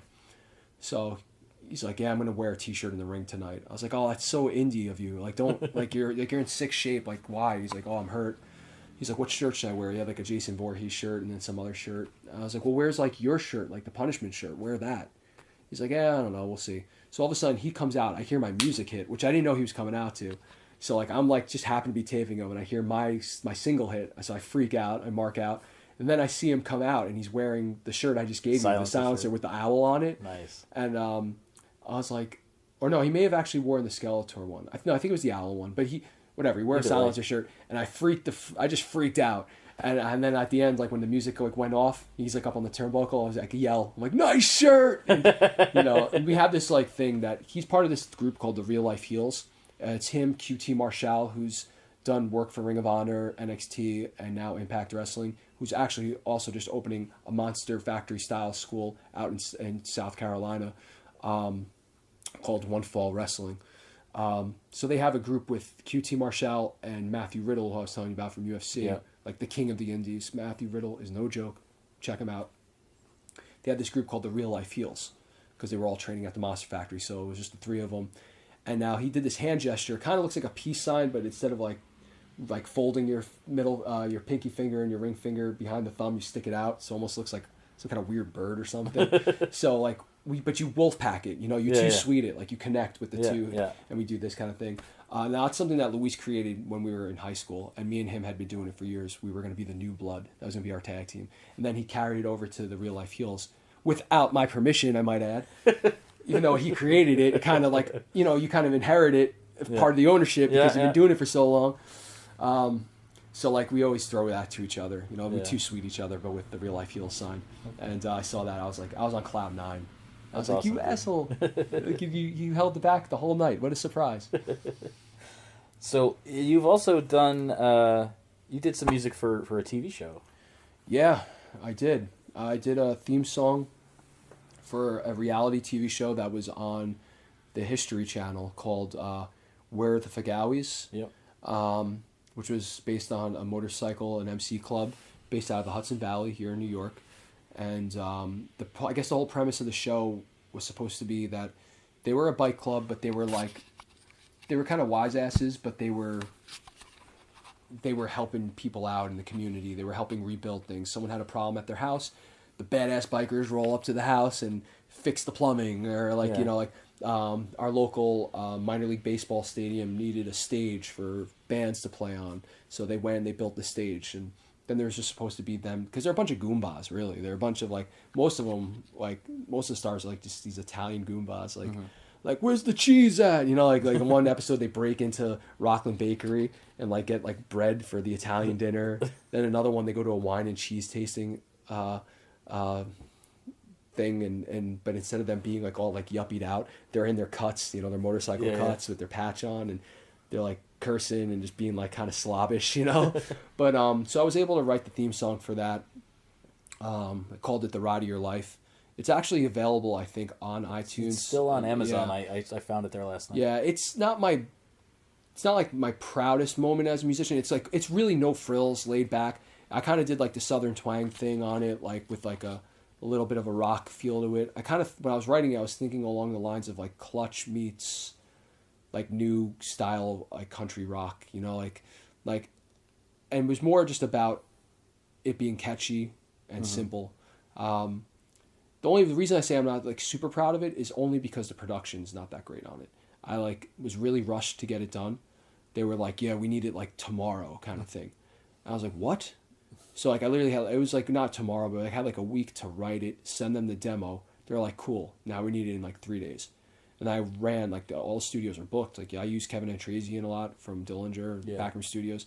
I couldn't get to him, like he was booked solid, and so my friend Anthony Scott DePuerto from A&S Studios, who had done the original Will Killmore or The Humanity, and had also done the Silencers, Discovery of the Lost Cause, was an easy go-to. He's usually got some time open. Yeah. He's a very busy guy, but he's usually accommodating with me. So I was like, dude, I wrote a song for a TV show. I gotta like record all the parts and perform them, you know. So I did that. And I think if you listen like closely at the end, like we didn't even do the drums to a click. Like I was just so like in the moment, like gotta get this done. Yeah. Like the drums like speed up a little bit at the end, but they didn't even use like the whole thing. You know, there were certain parts they used, certain parts they didn't. But the coolest thing about all that was I was in Julius Seizure at the time. Not when I wrote it. I did that on my own. Then I got the gig with Julius Seizure, and then in all that they were like, "Hey, we want you to be on the season finale performing the song." Right. So they had like this big biker bash at the end of the show, and where they basically show the camaraderie and the love for all the brothers, and then they had like me and Julius Seizure perform it, and it was cool. We got to wear, like, our bassist had a clothing line at the time, so we got to wear all of his clothing, get the sponsorship shown on TV, and yeah, so it was cool. It was fun. We literally, like, we didn't even perform a whole set for the guys. Like, we technically should have set up, played a whole show, and just had a good time. But we literally came in with all of our gear, played that song, and then one of our originals. We played Second Coming. Okay. So, because that had just hit, that had just dropped. So we just did those two singles, and then like we packed up. We literally came in full production, like all the giant road cases. The TV crew looked at us and they were like, "Holy shit! Like you're no joke." Yeah. So I just went to Julius Seizure and I asked them, like, "Listen, the song's it's kind of cheesy, but it's if you guys learn it, we can perform it on TV, and it's a good opportunity to expose our band." Yeah. And they were like, "Absolutely! Like who would say no to that?" You know? Yeah. So it was fun. It was a lot of fun. It was got my 5 minutes of fame on TV with it. So you were just in the one because IMDb has you credited for 9 episodes. That's my father. Oh, okay. We have the same name. Yeah, he's in the Fagawi, so he was the direct hookup with that. Like one of the only really cool and lucrative things he helped me with in my life when it came to my music was that. So I got to give him a lot of thanks to that. But he had been kind of trying to hard sell me to the director and the production team. Like, this kid writes his own music, like, and he's getting national exposure. He's on Sirius XM. Why aren't you using him? Like, we can build a story about. And that was the initial how they sold it to me. That I was supposed to be in the episode and be interviewed, or like, and discuss how the bike club's been doing things for everyone else. Well, let me do something for them. Yeah. You know, like, and how like everything comes full circle. But the production team they just didn't have their shit together. I'll be honest. They're a great company. New Wave Productions, I believe it is. They do all the stuff on Netflix for all like the big stand up comedy and everything. But like there was so much they should have and could have done with that show, and they totally botched it all. Like they just dropped the ball big time. Like realistically, how cool would it have been? That would have been an awesome story. Like the guys are doing so much charity work for everyone in the community. Now all of a sudden the guy's kid comes in and says, "You know what, Pops? Because you've been working so hard and helping everyone else out, let me do something badass for you." And then you surprise him with this song. Yeah. Like, that could have gone a really long way. The biggest thing that they screwed up on the whole thing was they put the premiere episode up against Sons of Anarchy. Wow. Same time slot, that same night. That doesn't make any sense at all. And their excuse was, people who watch Sons of Anarchy are a different demographic than people that are going to watch this show. You're like, they're bikers, dude. Like, it's a biker club. Like, it's the same fucking demographic. It's the same group of people. It's the same blue-collar worker who's going to, like, watch both of those shows. Yeah. My dad watches both of those shows. Like, he watches History Channel for all that stupid reality crap. Like, and they just dropped the ball big time. And then it was getting good exposure in, like, Australia or some crazy... it was Australia. But here in the States, it just missed the mark, so they never renewed this for a second season. I was going to say, it was listed as only the 9 episodes. 9 episodes, one season, yeah. They missed the mark by like a couple like views. Yeah. So, as you know, you know, I'm a big supporter of music and everything, and I still buy CDs and all that. Yeah, like, which I love. What I want to know what your thoughts are on the general state of the industry, like I addressed with Chris in the last episode, and like I address on Facebook all the time.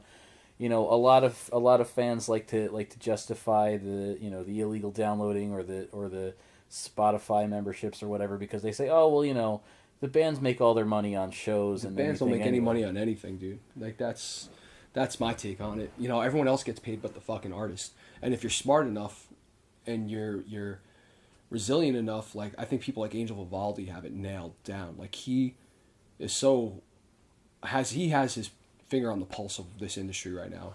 He's a prime example of a do-it-yourself artist who's able to capitalize on the new way of thinking and the way things are now. There is money to be made. I don't want to be here sitting saying like there's no money to be made, but at the same time, this comes from a guy who had to run a GoFundMe campaign to finance his new music video because I'm not making money on my music. Granted, I'm also not touring and gigging and have the exposure that I need to sell the merchandise. Right. But there was a period of time where like if you were still releasing like music that people liked, people seemed to like my music. They downloaded a lot, but I'm not making any money off of that. But then again, the artists never really made their money off the sales of their CDs. Like the label took like a huge chunk of that. Right. You still had some residual, but not a lot. But I think there is still an opportunity to make money. The industry is not like dead, and it's just evolved. It's changed. I think the biggest, most important thing that a band could do is make sure that they are operating, controlling, and doing as much of everything as they can. Trying to like outsource when they can to the right people who are like industry standard is big and important. And I do believe that the industry will only survive and thrive if we're all helping and supporting one another. Right. I'm all about that culture. So that's why like I have friends who are music directors, who are audio engineers, and they're all producing industry standard material. I'm not going like super cheap, and I have a standard that I want to uphold to. Yeah. But I'm always about supporting those artists and about those other endeavors. And as long as we're all sharing in that cycle, well, I think we'll be okay. But the biggest thing that bands can do is know that you have to put yourself out there digitally, and it has to be in a format and a capacity that it's reaching a mass audience. The biggest thing I think a band can do is pay for a huge PR campaign through one of these like massive PR companies and get themselves on all the right college radio stations, to get themselves in the magazines, to get themselves on like the Metal Sucks sites and like the Blabbermouths, have their video premieres on these kinds of sites, and to get themselves on like Pandora. Like I knew Angel Vivaldi because I had played shows with him in Jersey. Right. And I knew that he was awesome and he was really good, but he wasn't on a national level.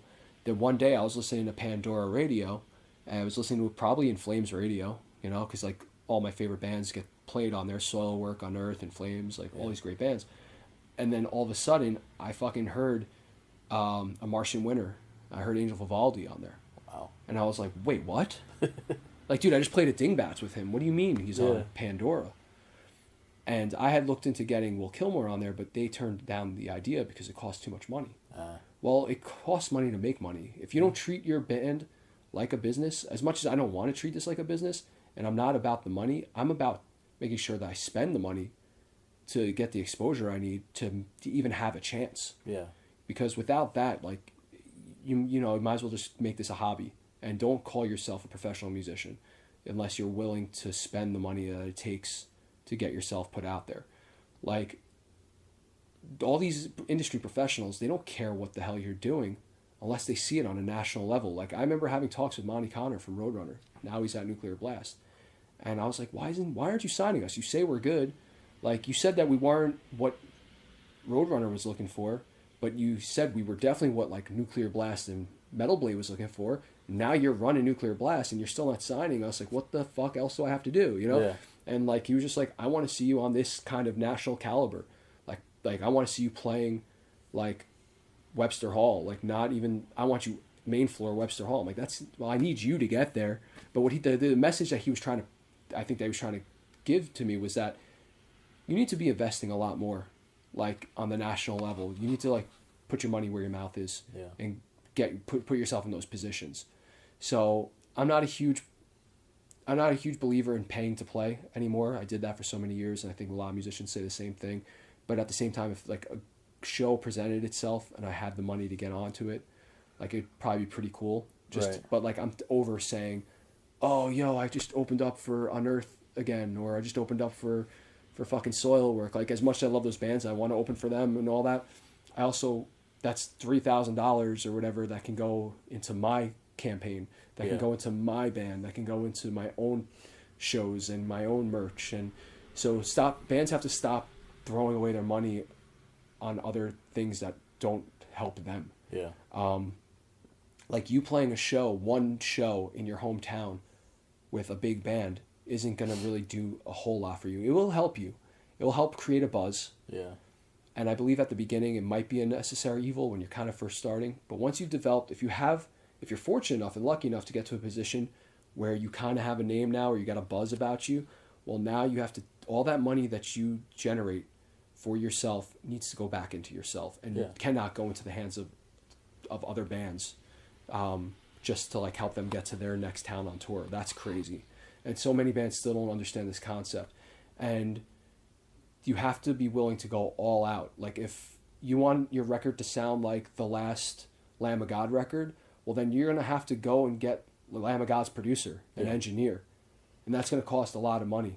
Or you can learn to do it yourself, and that's going to take years to master. Like Steve Toth is a great engineer. He does it all himself. The records come out great. But then we still utilize like Kevin from Backroom and Dillinger Escape Plan, or we use Joel of Circuitry, because they've mastered like mixing and mastering and reamping and all that stuff. They're really awesome and nerdy when it comes to gear and that kind of recording technology. But we're utilizing industry standard stuff, you know, like, and you have to be willing to invest in that. You can't half-ass it. Like whenever I get tattoos, there's always a sign that says, good work is not cheap and cheap work is not good. Yeah. And honestly, that couldn't be more true. Like it's the God's honest truth in everything in life. It's very rare that you'll find something like that's, if it sounds too good to be true, it usually is. Right. So bands need to focus more on like, what do I have to do to invest in my craft and my brand? Like every band I was in, I was working my full-time job. Sometimes I was working corporate jobs where I had to travel from Stamford, Connecticut, working 9 to 5 there, driving all the way to Clifton to rehearse until like 11 o'clock at night, to then just do the same thing again on a Friday, but then have to go to Clifton, grab my gear, and then drive to Delaware to make it in time to play like a 10 o'clock or 11 o'clock set. Right. Like you have to be willing to do all that. If you do all that work, then the state of the industry won't fucking matter. You're gonna get your end result. Like I think that a lot of that's a big excuse that a lot of people make for not quote unquote making it.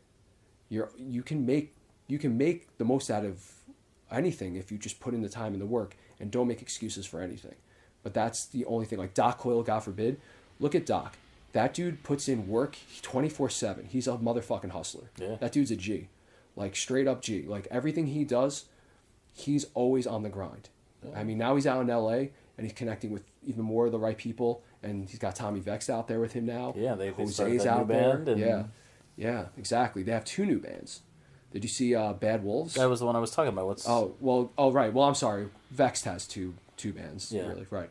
But then Doc's also got Vagus Nerve. Yeah. Which is I awesome. just featured them on the Music Hub last week. Yeah, they're awesome. And both those bands, like from what I heard of Bad Wolves, is just a little snippet. Yeah, just a little sounds fucking teaser. Awesome. Yeah, it does. Sounds really good. But he's a fucking hustler, dude. You'll never hear him say that the industry is why he's not where he is. He utilizes the industry to however he can. Granted, he has a leg up on most people because he was signed to Century Media. He's had exposure to all these industry people. Yeah. But he's still got to wake up, go to work. Yeah, man. I mean, he was bartending at Dingbats for right. a bit after he left. God forbid. Dingbats, getting whatever gigs he could, and doing what he had to do to support his love and be a professional musician. And I can legit say he's still a professional musician, you know. But the majority of his day and time, from what I'm gathering, what I see, is based off of creating music, being surrounded by music. His podcast is dope as fuck. Yeah. Like, he's a hustler. You have to be a hustler. And the last 3 or 4 years, like with this solo project, I wasn't being a hustler like I used to be. Like I used to be on the grind 24/7. And like I said, I got burnt out because I was doing it. I didn't know how to balance it. But now that I'm older, you learn from mistakes. You're then able to find the balance, and that's why I'm like going full force with the shit I am now. Yeah, which brings me. You mentioned before you're doing the GoFundMe for that. Yeah. For the music video, what is there a set end date for the campaign? I mean, I see you've already hit the goal. Yeah, but... I couldn't believe it, dude. I could not believe that shit. I was in tears, like legit in tears, because I didn't necessarily believe it was gonna even happen, like, or work. Like, I did it on a whim, because like I said, like, it's a solo project, and even though I'm incorporating members now, everything is my writing. It's my creative outlet. So I have to finance anything and everything I do, whether it's creating merch, doing all the recordings. Like, each single alone is costing like $1,200 to $1,500 just to record, mix, and master. So, it's a lot of money, you know. Yeah. But it's because I'm only doing it single at a time, and I'm not doing like an album. But right there, I was like, man, this is getting really expensive, and it's not like it's not like I'm flat broken. I don't have the money to do the music video. But I said to myself, I was like, since I'm not gigging or touring, and I don't have a way to sell merch every night and sell tickets and sell physical stuff, like, I want to see, do people really still believe in this and support this? Or is this just like all a pipe dream, you know? So I just, on a whim, I just created the fucking thing. Like, I did a little video here in my apartment explaining what the money was going to go towards. And dude, I literally was in tears, because in a week and a half, I made the goal. Like, I didn't ask for a lot. I see a lot of bands asking for thousands of dollars. I asked for $1,000, and I didn't even want to ask for that much. But the music video alone is taking up a huge chunk of change of that. And again, all this is to like offset what I've had to already spend. Yeah. Like all through, like over all the years, when you think about it, all the merch I've produced for this, like, and all the singles, I'm still in the red. I'm still not even gonna be able to pull a profit, but at least it's helping just a little bit. Yeah. Like, okay, thank God, there's another $1,000 I don't have to pull out of my pocket. It's a lot of freaking money, you know? So I couldn't believe it, man. I think we're up to like 1140 as of last time I checked. It doesn't have like an end date, but I was gonna just run it for like this next week, and if anyone still wanted to contribute, I would appreciate it. Yeah. I'm not encouraging people to necessarily do it, but it does help. Yeah. Like I said, it's just a little bit less money I have to pull out of pocket. But I couldn't fucking believe it. I was so grateful. And literally all last week, every day I was at the post office just sending out packages, you know, and, you know, people get a shirt or whatever, but I also threw in like the download cards and the stickers and buttons and things that I had, you know, just to like, because I want people to like be able to like look at that and look at what I'm doing and be like, all right, he's back. Like, he's on the level. Like, he's focused. He's doing this like the legit way. And our money's going towards a good cause. Yeah. Like, we're not going to see like a half-assed shit product when we're done. So I just couldn't believe it, man. I really, really couldn't believe it. People still want to go and help out. If they listen to this, they could just go to the GoFundMe. It's gofundme.com/thesilencer. And they get some pretty dope t-shirts if they donate enough money. But the most important thing I've been saying is please just share my music. Yeah. Like, share what's out there, because I just want people to hear the message, and like my lyrics are very important to me. They all dive into my past, and I'm proud of the music, so I want people to hear it. Yeah, man, that's awesome. And so, do you know, you said earlier that you have to get the band rounded out, and then you can do the video once you got the rest of the band? Yeah, I mean, even if like, let's say like something catastrophic happened and like everyone who was on board for the band setting decided to bail out, I talked to the director and we have some ideas to still make a dope video without a band. But as of now, it's looking pretty good. Like I said, I got Zachy on drums. I got Johnny on guitar. I have a dude who's gonna learn the songs so he can at least be in the video. And like it could be really easy. I can just ask anyone. Here's a bass. Pretend you're my bass player. But that, like, for me, when I'm watching it, I would know he's faking it. Yeah. Like, he doesn't know the song, and like if I'm on like an E chord and he's playing like a G, like, you know, like musicians know that kind of thing when we see it. So I just got to get him to learn the one song, which shouldn't be too long, and you know, hopefully the video will entice other musicians to come out of the woodwork and be like, yo, that's dope. I want to be a part of what he's doing. So then when I put out these posts, or I try to reach out to musicians, that they're like, all right, this isn't as dormant as I thought it once was. Yeah. He's kind of doing his thing again. I would love to be a part of it. And then hopefully they believe enough in what I'm doing to want to sign on for the project. That's awesome, man. So a while back you had told me you had an idea of wanting to get sort of your own school of rock type place together, and that fell through. And after that, you had said, "Man, I think I'm gonna fucking move." Like, are you still planning on doing that? Or are you gonna stay around here? Yeah, it's crazy, man. I had a really big business venture that was starting to unfold in the town over called Nyack, which is like a music hub, an arts hub, and it was going to be this huge.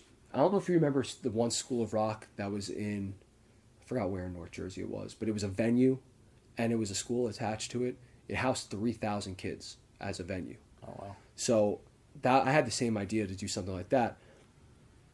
I was going to do a School of Rock franchise, but they just wanted too much money just for the name. And after working for School of Rock and seeing what you get, like I could easily, in my area, do that thing without their name. Without the brand. Yeah, because you're not getting super ultra national advertising like people think. Yes, the name is there. The name is huge. But like, when's the last time you saw a School of Rock TV commercial? You see Dunkin' Donuts, right? You see McDonald's. That's a franchise you might want to buy into. You get free advertising all the time. That just wasn't there. You're getting IT support from them, and they help set up your scheduling system. And there is exposure, but with just like my contacts and everything, like I could just do it myself. Right. And why am I going to give someone like almost $100,000 just to use their name? That's stupid. Right. Again, it goes back to the idea that I was talking about. Try to keep as much of the money in your favor to support your project and your endeavors.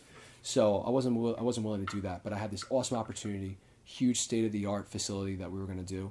Two of the investors backed out. Like, turns out one just wanted the work. He was a construction guy, contractor. The other one was an architect. They were like thinking that they were just going to be able to do the work. That was going to be their contribution. Still charge us, and then still get residual from the business. I was like, fuck you, man. I can get anyone to put up drywall. I can get anyone to like come in and do this. Like I need like financial contribution.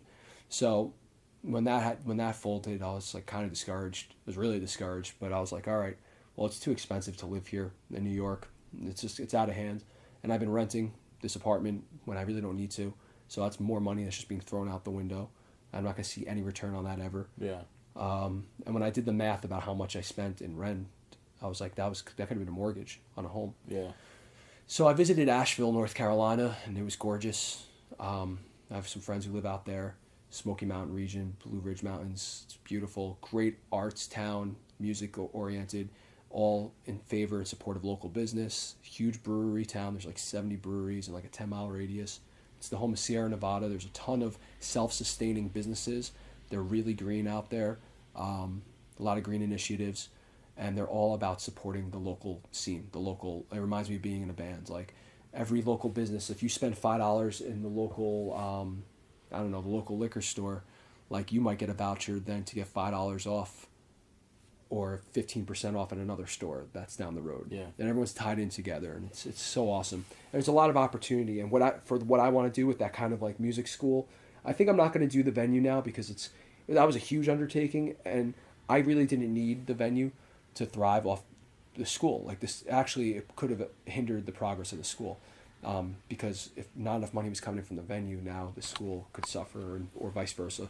So I'm just going to focus on the school. Basically, same thing though. School of Rock based school, like where it focuses on music education, more specifically, performance education with other students, getting them all in a room, and teaching them how to like conduct themselves with other band members, how to create a band for that couple of songs that they play together, have themed style shows, But see, when I was music director over at a School of Rock in Somerville, New Jersey, and I had those kids playing the illest shit on the planet. Like, so most School of Rocks, they had a certain curriculum that you can choose from, like history of Led Zeppelin, best of Dave Grohl, the best of the Beatles, stuff like that. English Invasion, like cool, awesome, old school stuff, great. I think I broke the rules too. Like, I don't think by law, like School of Rock law, I don't think I was allowed to do this, but I did it anyway. I'm like punk rock, so I was like, all right, here we go. I came in, some of the kids wanted to do a prog show.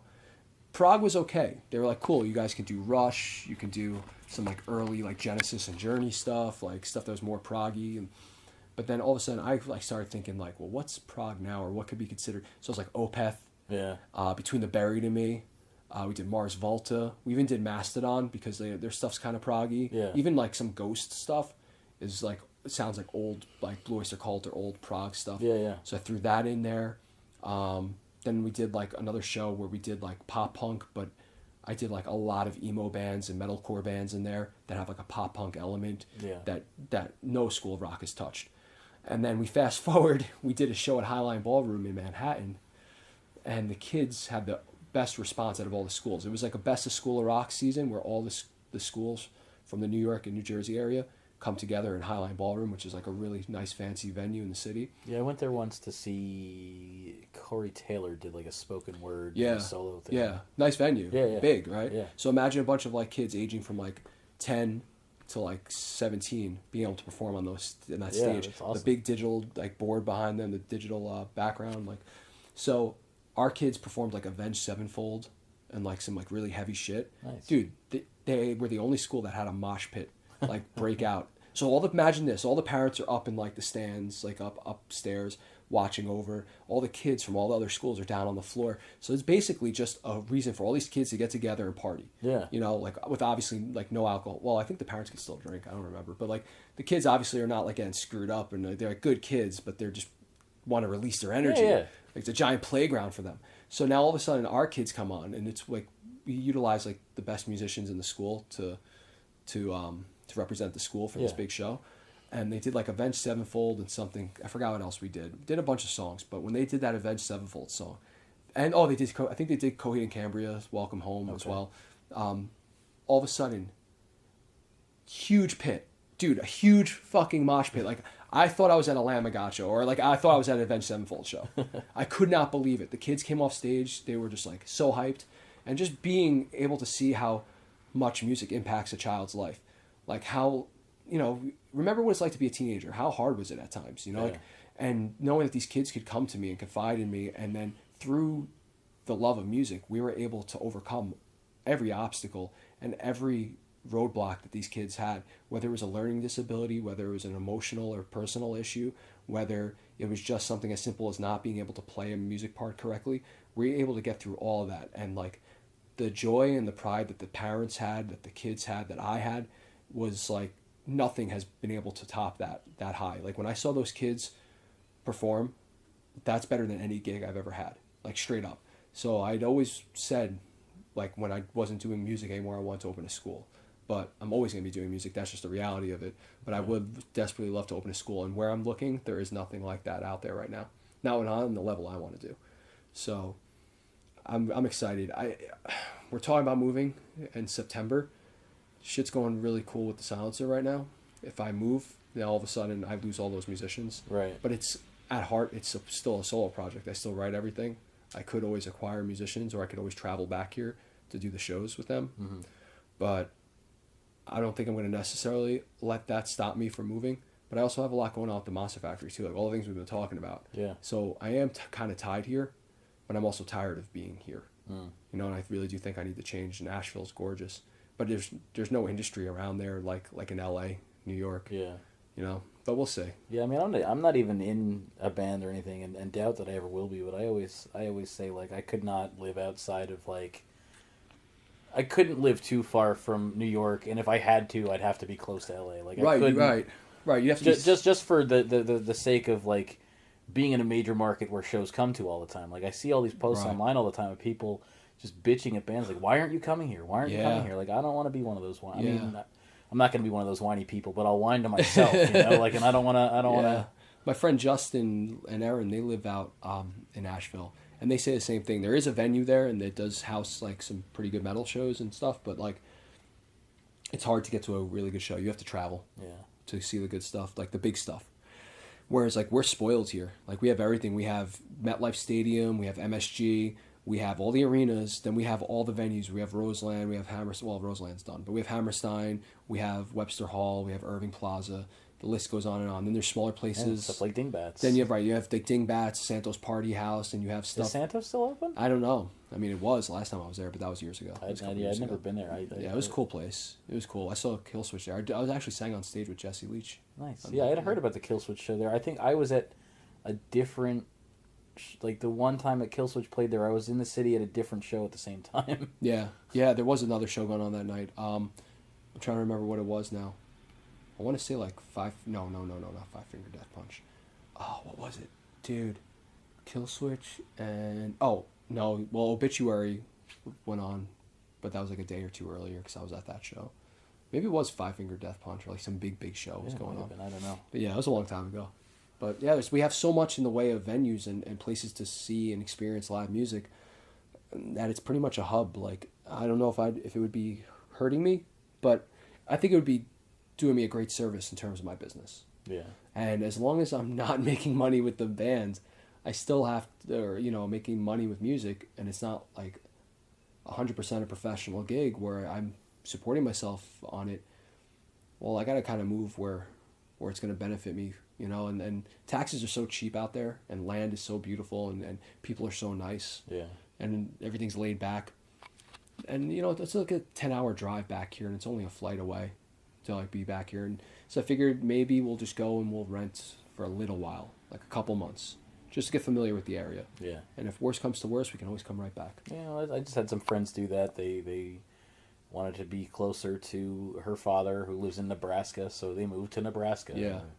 They're staying with her dad for a few months until they can, because they didn't want to be living in Jersey trying to buy a house in Nebraska. They figured, let's go to Nebraska and then we can find the house. Right. So that's their plan. Yeah, it's a good plan.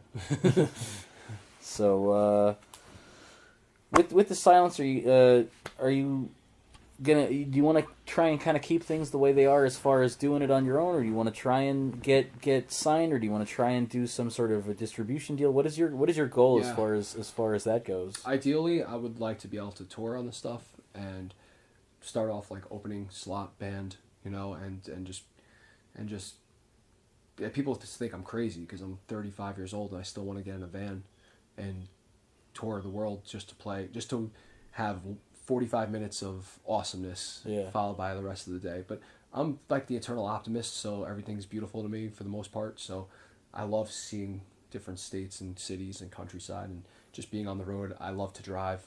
Very much a loner in that respect. That's why the last single is called Solitary Lupus, which means lone wolf. Yeah. It's kind of cheesy, but it's true. Like, I feel like Zach Galifianakis, but it's one of those deals where it's like, I wouldn't mind being able to just tour on the stuff. A distribution deal would be cool. I would love to do a small run of vinyl with all the singles, with the different production values. Right. Keep them as is, not remix and master to be uniformed. Keep them as they are. I would love to do something like that and get some kind of distribution, but I want to be playing live. That's like my biggest goal with this right now is to get to a point where I am playing live. I miss the hell out of playing live. I was in a band briefly playing drums called Silence Equals Death. They're a hardcore band out of Jersey. They just got signed to Eulogy, which I didn't even know was still like a label. I remember they signed like Unearth back in the day, and I think Ender. But like, I was with them for really brief period, but I just started working for School of Rock, so that had to become my priority over their band, and which is crazy because that band was kind of like the Silencer. It was like the singer's band. He wrote all this stuff, and it was his material, and like it came to a point where we were doing like benefit shows, like everything for hardcore is like a benefit show now. Like, so like then we like had to travel to like upstate New York on a Friday. It was snowing like massively. The show was going to be canceled. It was like a major storm. So we made the executive decision to not go. Then the next show, I got called into work last second, and I was like, I can't. I don't know what to tell you guys. Like, I just started this gig with the School of Rock thing. I can't get fired. I don't like this is going to be my new future kind of thing. So I chose right then and there. I was like, well, this isn't really my baby, and anyone could play what you wrote. It wasn't like really crazy hard stuff to learn. So I was just like, I didn't leave the band. I had no intention on leaving. I just said I couldn't do the show. And then like the next day I woke up and the singer went on this crazy stupid rant on Facebook and social media about me and attacking me personally when I had been literally showing up to his house every day to learn the parts and play drums and rehearse with them fucking 4 or 5 days a week. Yeah. Like I'd get there by like 10 o'clock in the morning, and I'd stay till like 3 in the afternoon, just sweating my ass off playing in his rehearsal space to learn all the material. And then I woke up the next day to see that, and I was like, oh, cool, you did it for me. You showed your colors. Yeah. You know, like I didn't quit the band. I didn't leave. I just said I couldn't do it one show. Yeah. Like shit happens, and it wasn't like it was a big fucking deal. It was one of those things where like you're still, you know, you're in the mindset that you were when you were 16, trying to book shows and play shows that aren't necessarily beneficial to you. Right. Like, so too many bands do that too often. They play because it's a show, it's an opportunity. They want to get the exposure. Not every single show is a good show and is going to be beneficial. And if it's going to cost you fucking $200 to get all the way out to upstate New York, and you're not playing in front of a packed, like it's one thing if you're playing to like a packed VFW like show or it's a bar and it's packed or a club's packed. But if you're playing a benefit show in front of like 15 people in the other bands, it's not super beneficial to you, and you kind of have to like. Not even necessarily. That happens a lot too. Just in general, you get these shows where they book fucking 4 or 5 hours of locals before the tour package starts. Right. It's like nobody wants to sit in a venue from fucking 2 in the afternoon until midnight. It's because they can't afford to pay the national bands, so they basically sucker all the local bands into selling tickets, quote unquote, which means that's why there's no one at the show, because they just buy the tickets out. So let's say you're playing a venue and they're like, yeah, we need 5 locals and then the tour package. Well, first off, the tour package probably hasn't even rolled through to the venue yet by the time your band goes on. Yeah. You're playing to the other bands, and if you were fortunate enough to sell tickets to people, they're there to see you. A lot of the bands don't sell tickets. They just buy the tickets out and then give the money right to the promoter, who then in turn gives it to the national tour manager to divvy up how he needs to. Yeah. And like I said, so now you're paying for the food allowance for the other bands. You're paying for the guarantee of the band for the club, and you're paying for the gas for those bands. Like, you're just paying their guarantee. It's ridiculous. Now, if you're like one band on the tour package, like there's one local slot, and the tour package starts at 8 o'clock. The show starts at 8, and you're playing at like 7:30. That's a different story. Right. Like, now there's opportunity. There's stragglers coming in at the beginning. There's people who are gonna be interested in possibly seeing you. But like what you're talking about, like that happens way too often. And I learned that it's just not. And we did it. I did it in all of my bands because, unfortunately, you're not the only voice of reason. You have to contend with 4 or 5 other members who might not share the same mindset. And when you're outvoted, you're outvoted. But a lot of frivolous, meaningless spending on those kinds of shows. Don't get me wrong, I met some amazing people. Yeah, I mean, I always try and get there when the show starts, but but you're like the silent minority. Yeah, and it's hard sometimes, man. Like, especially when there's a pretty good chance, and I try and be open minded, but especially if there's a pretty good chance that at least half of those opening bands are just unintelligibly screaming their faces off in a way that doesn't appeal to you at all. Like, it gets hard to sit through. No, I know. They used to be like that back in the day at Obsessions in Randolph, New Jersey. That was an old club that this guy used to run, and he's kind of like a shady character who ran the place. But he would do that, man. Like, I remember seeing, I think it was like Satyricon and Zyklon. It was like this black metal package, but they had started becoming more industrial at that point. And he had just booked like so many locals on the show, and the show didn't end until like 1 or 2 in the morning. Like by the time I think Satyricon was going on, like I was passing out, and I was young too. Like I was young, and I was tired.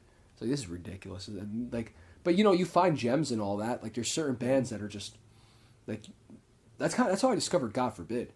They were like a local band, got on the First in Flames tour. I was like, all right, who the hell is this band? They're not signed. I don't care. I was like that stupid like young kid metal mentality. And then they're playing, and I'm like, oh, they're pretty good. Like they're heavy as shit. Then they fucking covered Blinded by Fear by At the Gates, and I was like hooked. I was sold like immediately. I was like, oh my God, like so crazy that when they got signed to Century Media years later, they opened up for Opeth and L'Amour's. And me and my friend had gone to the show. And we're hanging out, like, do some Shadows Fall because they had played the night before. And fucking, we went up to, I think it was like Byron and Doc, and maybe Dallas at the time. And we're like, dude, please tell me you guys still remember how to play Blinded by Fear. And they're like, yeah, we know how to play it. We can throw it in occasionally. We're like, please fucking play it tonight. Please play it. and they're like, nah, man, we can't change our set, blah blah blah. They like signed a poster, and this is before like I got to know Doc and like some of those guys. But so like he signed a poster for my friend Chuck, and then all of a sudden like we're like, no, you have to play, and like we're like chanting it in the crowd kind of thing. And so sure as shit, like they either opened they opened with Blinded by Fear, or they closed with Blinded by Fear. And Byron said something like, this is for all you At the Gates, old school At the Gates fans, and they played it and they killed it. And like and it's crazy in retrospect, I would have never known him and would have never played with him at Dingbats, and then gotten to know other people because of him, and like had it not been for seeing him as a local band. Yeah. So there is something to be said, like the local bands are the workhorses to the industry. They are. But they just need to like focus more on, I think, throwing their own shows. Yeah, I mean, how does the saying go? Every band started as a local band somewhere. Exactly. It's true. But just that not enough of the bands like focus on throwing their own shows. Like I love throwing my own show. I don't care if it's in a bar that only holds 100 people. I'd rather throw my own show where I can control who's making what bands are on the bill, how long it goes, and just have it be like this. Like we come in for the night, we destroy the place, and then you know what I mean. Like that's the best bet. Yeah, I've always wanted to do that. I don't know anything about booking a show, but I've always wanted to just, for my birthday or something. Or I always say if I ever win the lottery, like the two things that I would want to do is I'd wanna like start some sort of a label or some sort of a way to help bands get their music out there, and start some sort of a venue where I could book shows. But even if it's not that, like even if I come into money, fucking a relative dies, not that I have any rich relatives, but that you know of. Somehow I get some money. Every good movie. Yeah, that's true. That's true. But somehow I come into money, or I'm just able to make it happen somehow.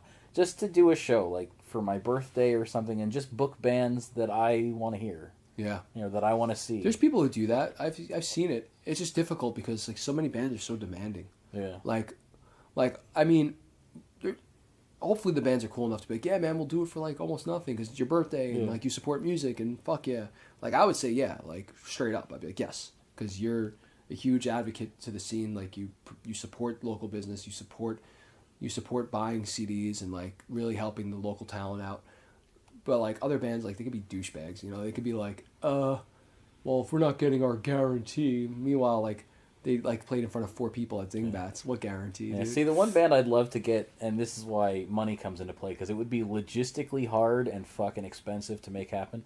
But I would love to get Mutiny Within to come play a show back, because they haven't played, since they were on Roadrunner. Chris moved back to the UK, and their last 2 albums, they put out, but they haven't played because they're all over the place. They're all over the place. I'd love to pull those guys back together. Yeah, they're great bands. Even just one show. They're awesome.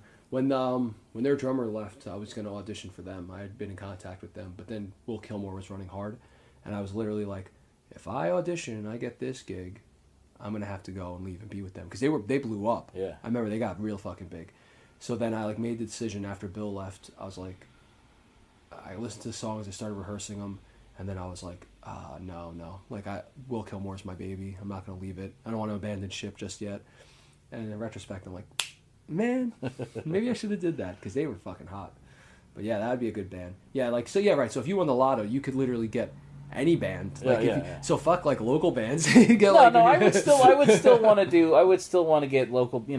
What sucks is that a lot of the bands that either get Carcass to come play. either bands that aren't necessarily local, or even local bands. There's a lot of bands that I'm into that just aren't together or who knows, like a band I mentioned earlier, Beyond Visible.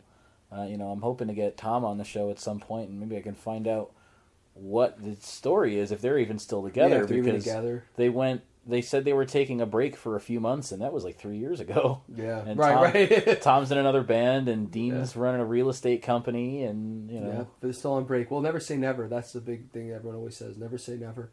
Like reunions. Actually, people like you and like your ambition for that kind of stuff is why some of the best bands get back together. Like it's because of like you always hear these crazy stories. Like I don't know. I'm just gonna use this as an example, but I don't know if this is why they with back together. I could be totally wrong about it. But like Refused was a band that everyone loved, right? Mm-hmm. Like huge underground band that had some like pretty good mainstream success with The Shape of Punk. So like all of a sudden, they're disbanded or whatever. They're broken up.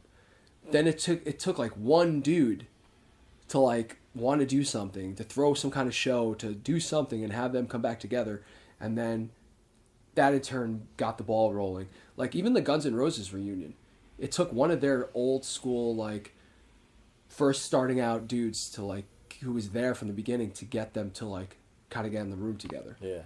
Like it took one dude like you. Like so it's not impossible to happen, you know what I'm saying? If you were like, "Hey man, I'm like your biggest fan.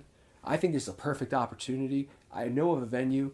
Like if I can get this working or at least get you in a room to try to get this to happen, just say I helped you." You know, like it happens, man. I would love to make it something huge. Like, you know, everybody has, you know, thoughts and dreams, and who knows if they ever will come true. But it'd be nice to just put on like a, you know, J Bunny Fest at fucking like book fucking Starland for a weekend and J just... Bunny Fest. Hop along to J Bunny Fest. Two nights only at Starland. That'd be dope. That'd be really dope. Starland has some of the greatest shows, man. Some of the greatest experiences were at Starland. I've never fucking played Starland. No? No. Wow. I've never played Starland. I've always wanted to. Always wanted to. All my peers have played it. I'm like, it's because I stopped, man. I stopped like at the height of when I would have been playing there. But yeah, maybe.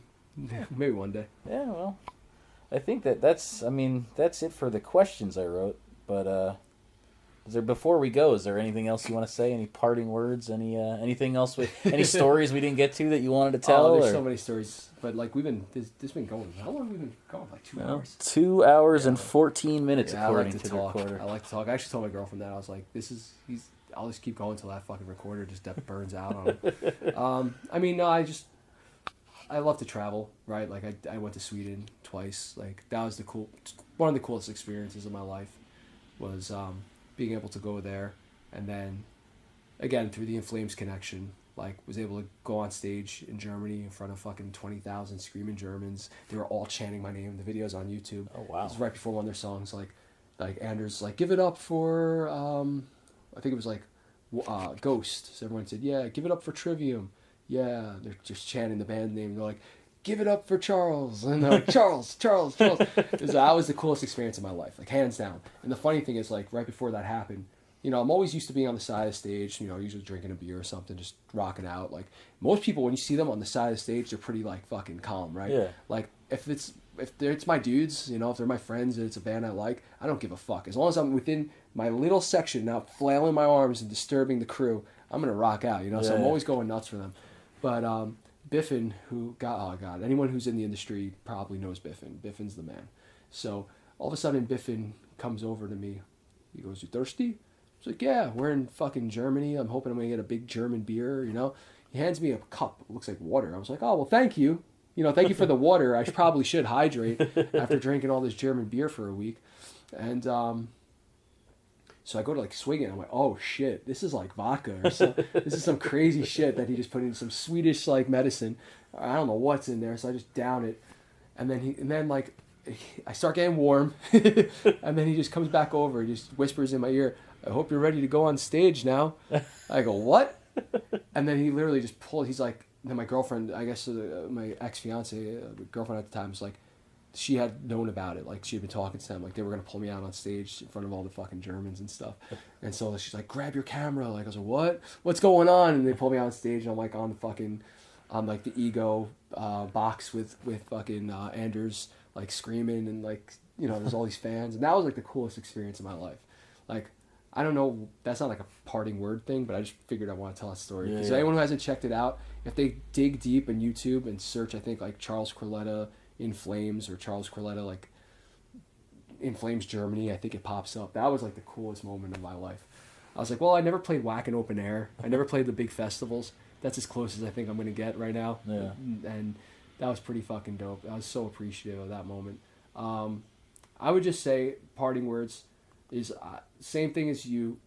Support local music, support DIY artists, and if you have the ability to contribute to a musician, whether it be by sharing their music, financially contributing, by buying a CD or a t-shirt or going to a show, please do it, because none of the big bands or the big acts that people appreciate or like got there overnight. Yeah. No matter how many times people say they're an overnight sensation, that's never the case. It's always through years of diligence and hard work and tons and tons of sacrifice. And there's a lot of broken hearts and a lot of broken bones and a lot of dues that have been paid by these bands. And like, people don't understand just how real the struggle is for artists.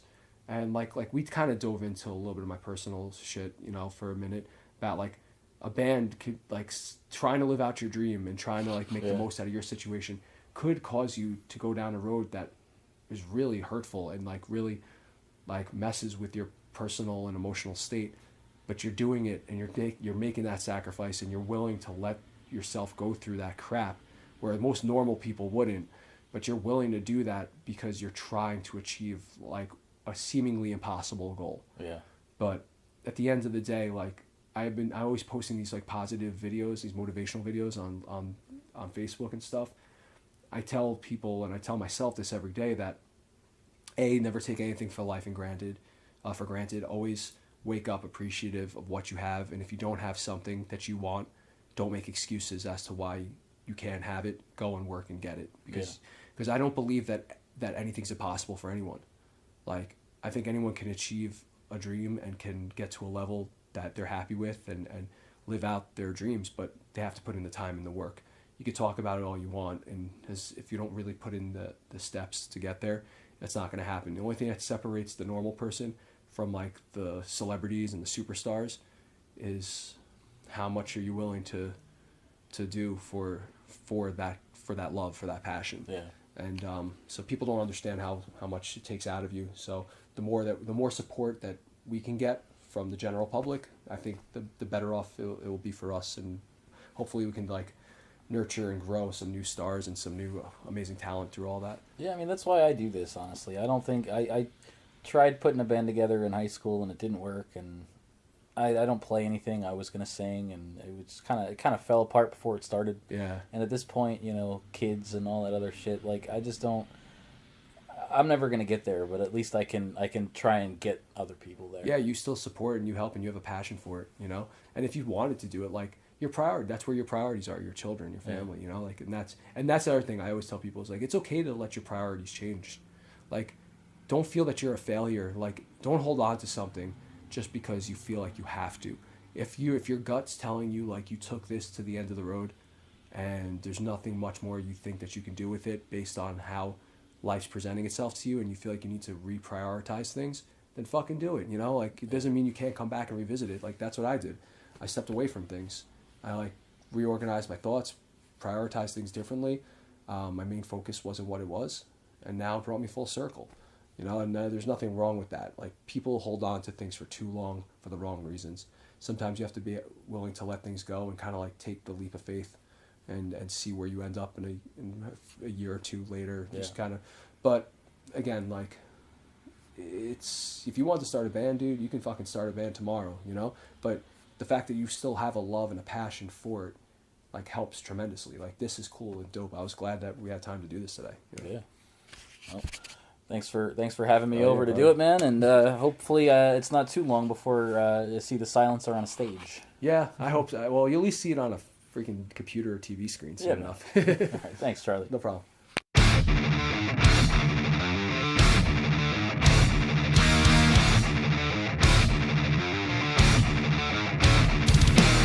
There's no more time to hide from past mistakes. Forget the suffering that brings you down.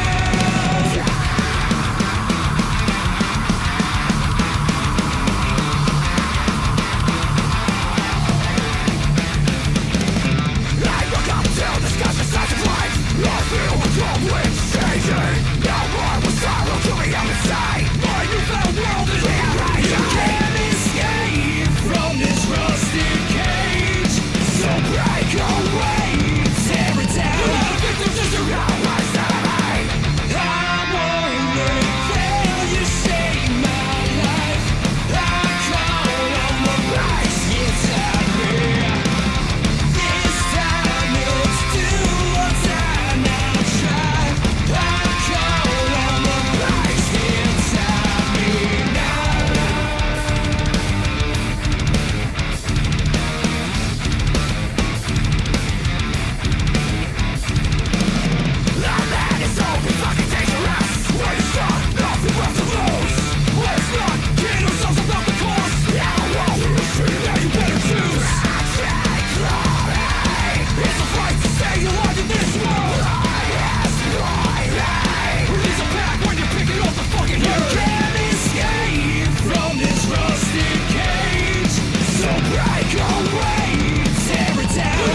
which I had failed.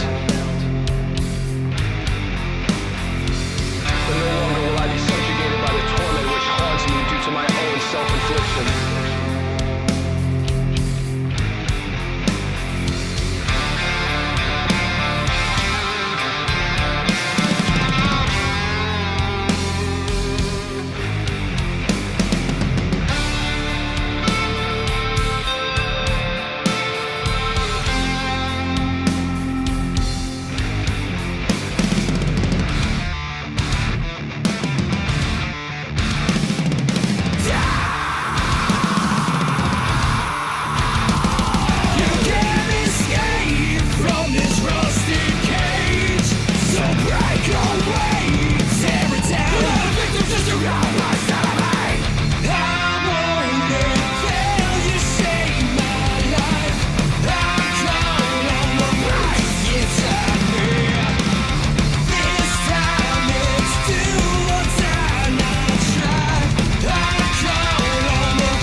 That was Solitarius Lupus, the third standalone single released by The Silencer. I want to thank Charlie for being on the show, and I can't wait to see them play out live once he's got his band rounded out and is ready to go.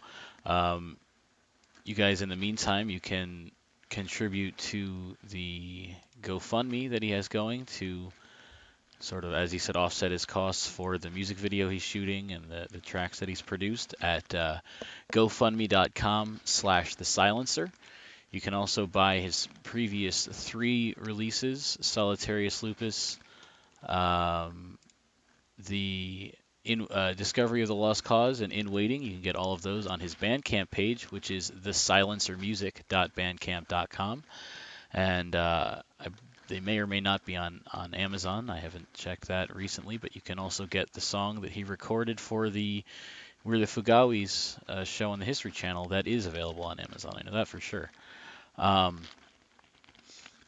like I said in the sort of the intro, this is a really long one. I hope you stuck with it. And if you guys could provide some feedback about the episode, whether it should have been shorter, if some stuff should have been cut, maybe I should have split it into 2 episodes. Like I said, let me know. You can leave all your feedback on the J Bunny's Music Hub Facebook page. I still don't have that Twitter account, so you can follow me at spiked_Ryu. In the meantime, I will get the J Bunny Music Hub Twitter up and running perhaps by the end of this week. And don't forget also, guys, as I always say, buy music or it's buy music. If you don't buy the art that you love, it's going to go away. So until next time, once again, I don't have a real set schedule for these shows. I got some interviews lined up as far as people that are willing to do it, but we don't have a time scheduled. But I'm going to try and maybe get these done once every week or 2. Until next time, I'm J Bunny, signing out.